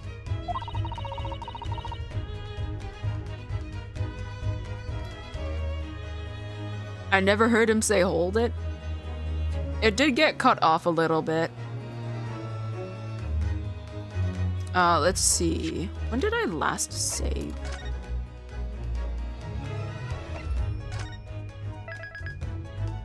If you really want me to, I can. Hold on, let me... I don't think I saved too far off from here. We're just gonna skip what is this place.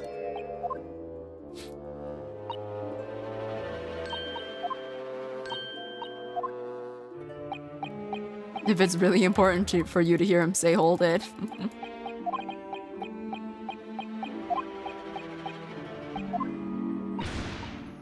Alright, we're gonna... I think this dialogue is almost all over. But yes, I don't think I've ever been to a wax museum.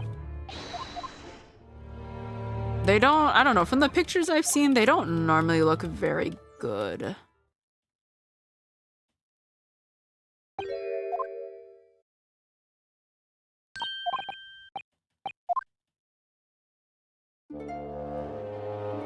Alright, I just have to be very careful about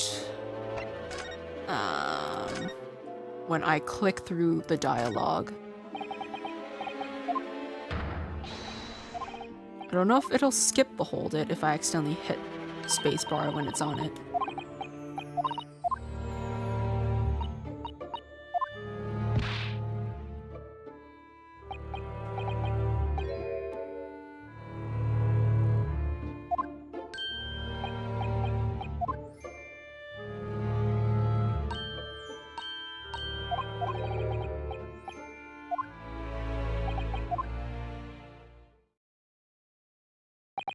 Okay, almost there. Hold it! There we go, did you hear it? The voices aren't very loud in this game.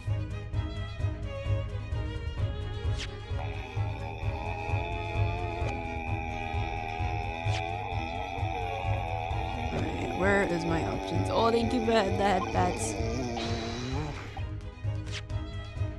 Alright, let me load back to where I was.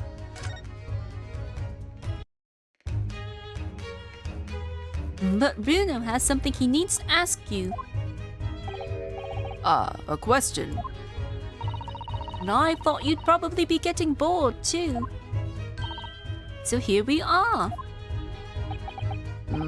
Well, I can't deny that your timing was impeccable. A mere 2 minutes more being stationary like that. And my great brain, upon which all my success has been built, would have turned to wax. Thank goodness we arrived in time. Indeed. In many ways, the pair of you just saved the world from an unimaginable loss. Oh, Hurley, you do like to talk nonsense, don't you? You could know something, it's true. About Lord Van Seeks and what happened in the past to change him. Now that you're here, let's take our time. How can I be of service? Oh, of assistance. Gotta go. No worries. Have a good night, Cammy. Thank you for stopping by. I'm probably gonna have to end stream soon anyway because it is also getting late for me. Maybe when this conversation is finished because I have about maybe 13 minutes until the ad manager forces me to run an ad. See you, Cammy. Well, you're in luck. I'm suddenly quite taken with the idea of conversing. Oh, well, actually, I'm in quite a hurry. And if my eyes don't deceive me, I believe something is afoot within the walls of this very museum. A most fascinating case, if I'm not mistaken. Really? Moreover, I have a strong suspicion that it is related to the matter about which you've come to me now. Good night, all. It's time to sleep for me. Good night, Meadow. I hope you have a good sleep. But how could it be? We shall speak again presently, my dear fellow. But for now, I must return to my work. If he goes back to... What, back to being a temporary waxwork exhibit? What the heck? What is this place? Madame Tuspels came to London from France 3 years ago, I understand. Since she opened this little waxwork museum last year, it's enjoyed great popularity in London.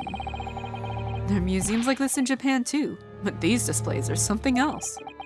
I mean, they aren't made from actual real people, are they? The extreme realism of these waxwork models is a particular secret of the Tuspels family, they say. They earned renown during the French Revolution for waxwork of victims of the guillotine. Ugh, that sounds grim. The gruesome scenes were portrayed with such realism in the expressions of the faces of the condemned. Apparently, the sculptors would make the models directly from the corpses, right there at the site of the executions. It really turns my stomach. That's just one of several legends about the Tuspels family. Whether there's any truth in it, I couldn't say. But anyways, this museum houses models of famous people from all over the globe. Nevertheless, the most popular area of the museum by quite some margin is the House of Horrors. House of Horrors? Of course, visitor numbers are dwindling now as a result of the Great Exhibition. But people usually flock here to see the exhibits of some of London's most vile criminals at their gruesome work. Naturally, most of the miscreants portrayed here were sent to the gallows. So they're even stiffer now than the models of them. Have you ever heard of poor taste? My dear fellow, the public live for poor taste. They yearn to be shocked. So, The hideous exhibits in here are... And they're all portrayals of real events that actually took place. Is it just me, or did the temperature in here just seem to drop? Anyway, I advise you not to think too deeply about what you see here. Oh, he's back to being a waxwork, is he? I can't believe it. Every time he just like shifts back into that pose. What do you mean by a temporary waxwork, Mr. Sholmes? Exactly what you see. I'm part of the exhibit here, catching these criminals in the act. Catching them? Every half an hour, I home in on a different killer at one of the displays and adopt a new pose to ensnare him. When members of the public come for a closer look, I offer them my hand to shake. For a shilling, I'll happily allow them to take a photograph with us. Us? Does he mean him and the waxwork murderers in here? But why, Mr. Sholmes? My dear fellow, isn't it obvious? For the money! He really roared at me there. Very fitting for the House of Horrors. As it stands, I may struggle to pay this month's rent, and I have the ravenous iris to consider. Oh. Oh, Hurley, I'm so hungry. If push comes to shove, I shall have to ask you to do your bit, Mr. Navahodo. What he's threatening to rope me into now. So, with that in mind, how about a photograph? As a special treat, you may have your pick of the murderers and scoundrels in here. The choice is yours. Maybe some other time. Remember, Mr. Navahodo, ignore me at your peril. Back to being a waxwork again. Is it just me, or did his final remark there sound a lot like a curse?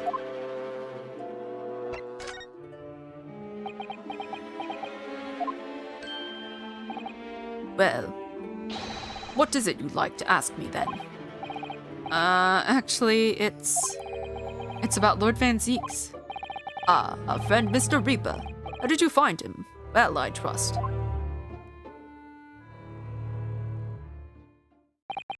And so I filled Mr. Sholmes in about everything I'd learned. About Lord Van Zeeks, about Professor Hairbrain, and about the strange coincidence that they had been at university together.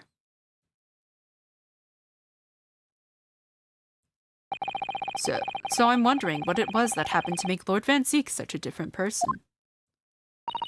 I was sure that you'd know, Hurley. You said there was something going on here in this exhibit hall before. That something was afoot. And that you believed it was related to what I wanted to ask you about. Mr. Sholmes? He suddenly clammed up.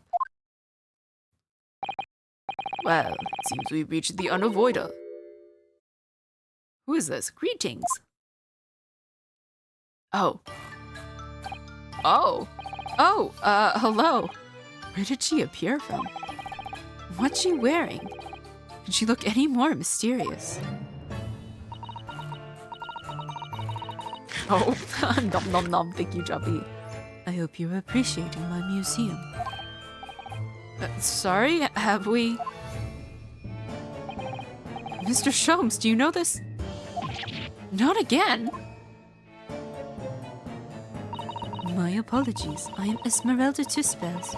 This is my museum of waxwork. What? You're the Madame Tuspels? Bien sûr. Though only 26 years young, I might add. Is that significant somehow? I'm a madame in name only. It adds a certain je ne sais quoi. Right. Firstly, I must apologize for my waxworks. Or rather, one waxwork in particular. That'll be Mr. Sholmes then. I was led to believe he was a great detective, but he seems unable to settle. Next time you move from your designated exhibit, there will be toil and trouble. She sounds deadly serious. That's a problem. How am I supposed to ask Mr. Sholmes about Lord Van Zeeks now? Let's not forget what Hurley said before. About something being afoot. Right here in this museum, I mean. Yes, I know, but... I'm so curious. I want to know what's happening here. Haven't we got enough on our plate already?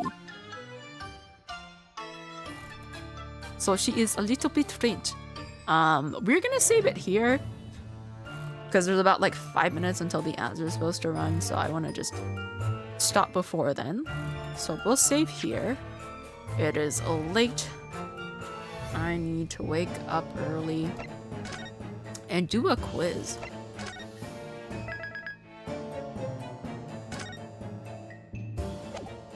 Okay, is there anybody who is streaming right now that I follow? Oh my goodness, I'm so tired.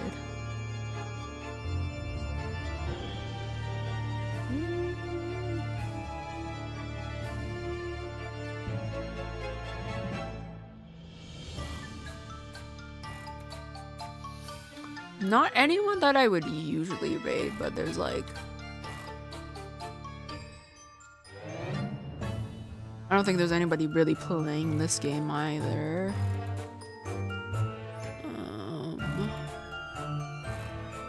I recognize this person.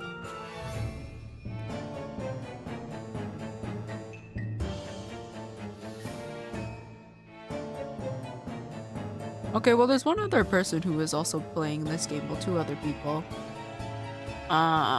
It's a case I've already done. So I'm not gonna be spoiling myself.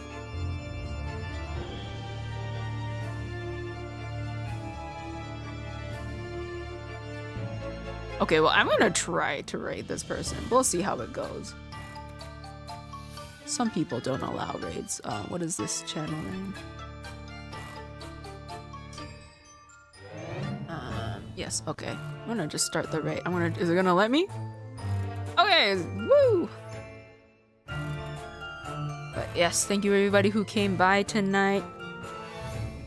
Many unexpected revelations. I can't wait to find out more. Next week I will probably move Ace Attorney to a different day. Just because I have an exam next week. And it's gonna be on Thursday morning, and I probably want to spend my Wednesday procrastinating / cramming my studying. So I'll probably move it to Tuesday, most likely, so that I have the Wednesday free. But otherwise, everything else should remain the same. I don't even know when my other exam is on, because one is on Thursday, but when's this other one? That one's December. Okay, that one I don't have to worry about yet. But yes. Everything else is the same next week, except probably Ace Attorney. Next stream is tomorrow / today. I don't expect many people to show up because it's gonna be Thanksgiving for most people, but that's okay. I'll see you guys at the raid, and I hope you have a good rest of your day or night. Let me just go lift myself out. See you guys!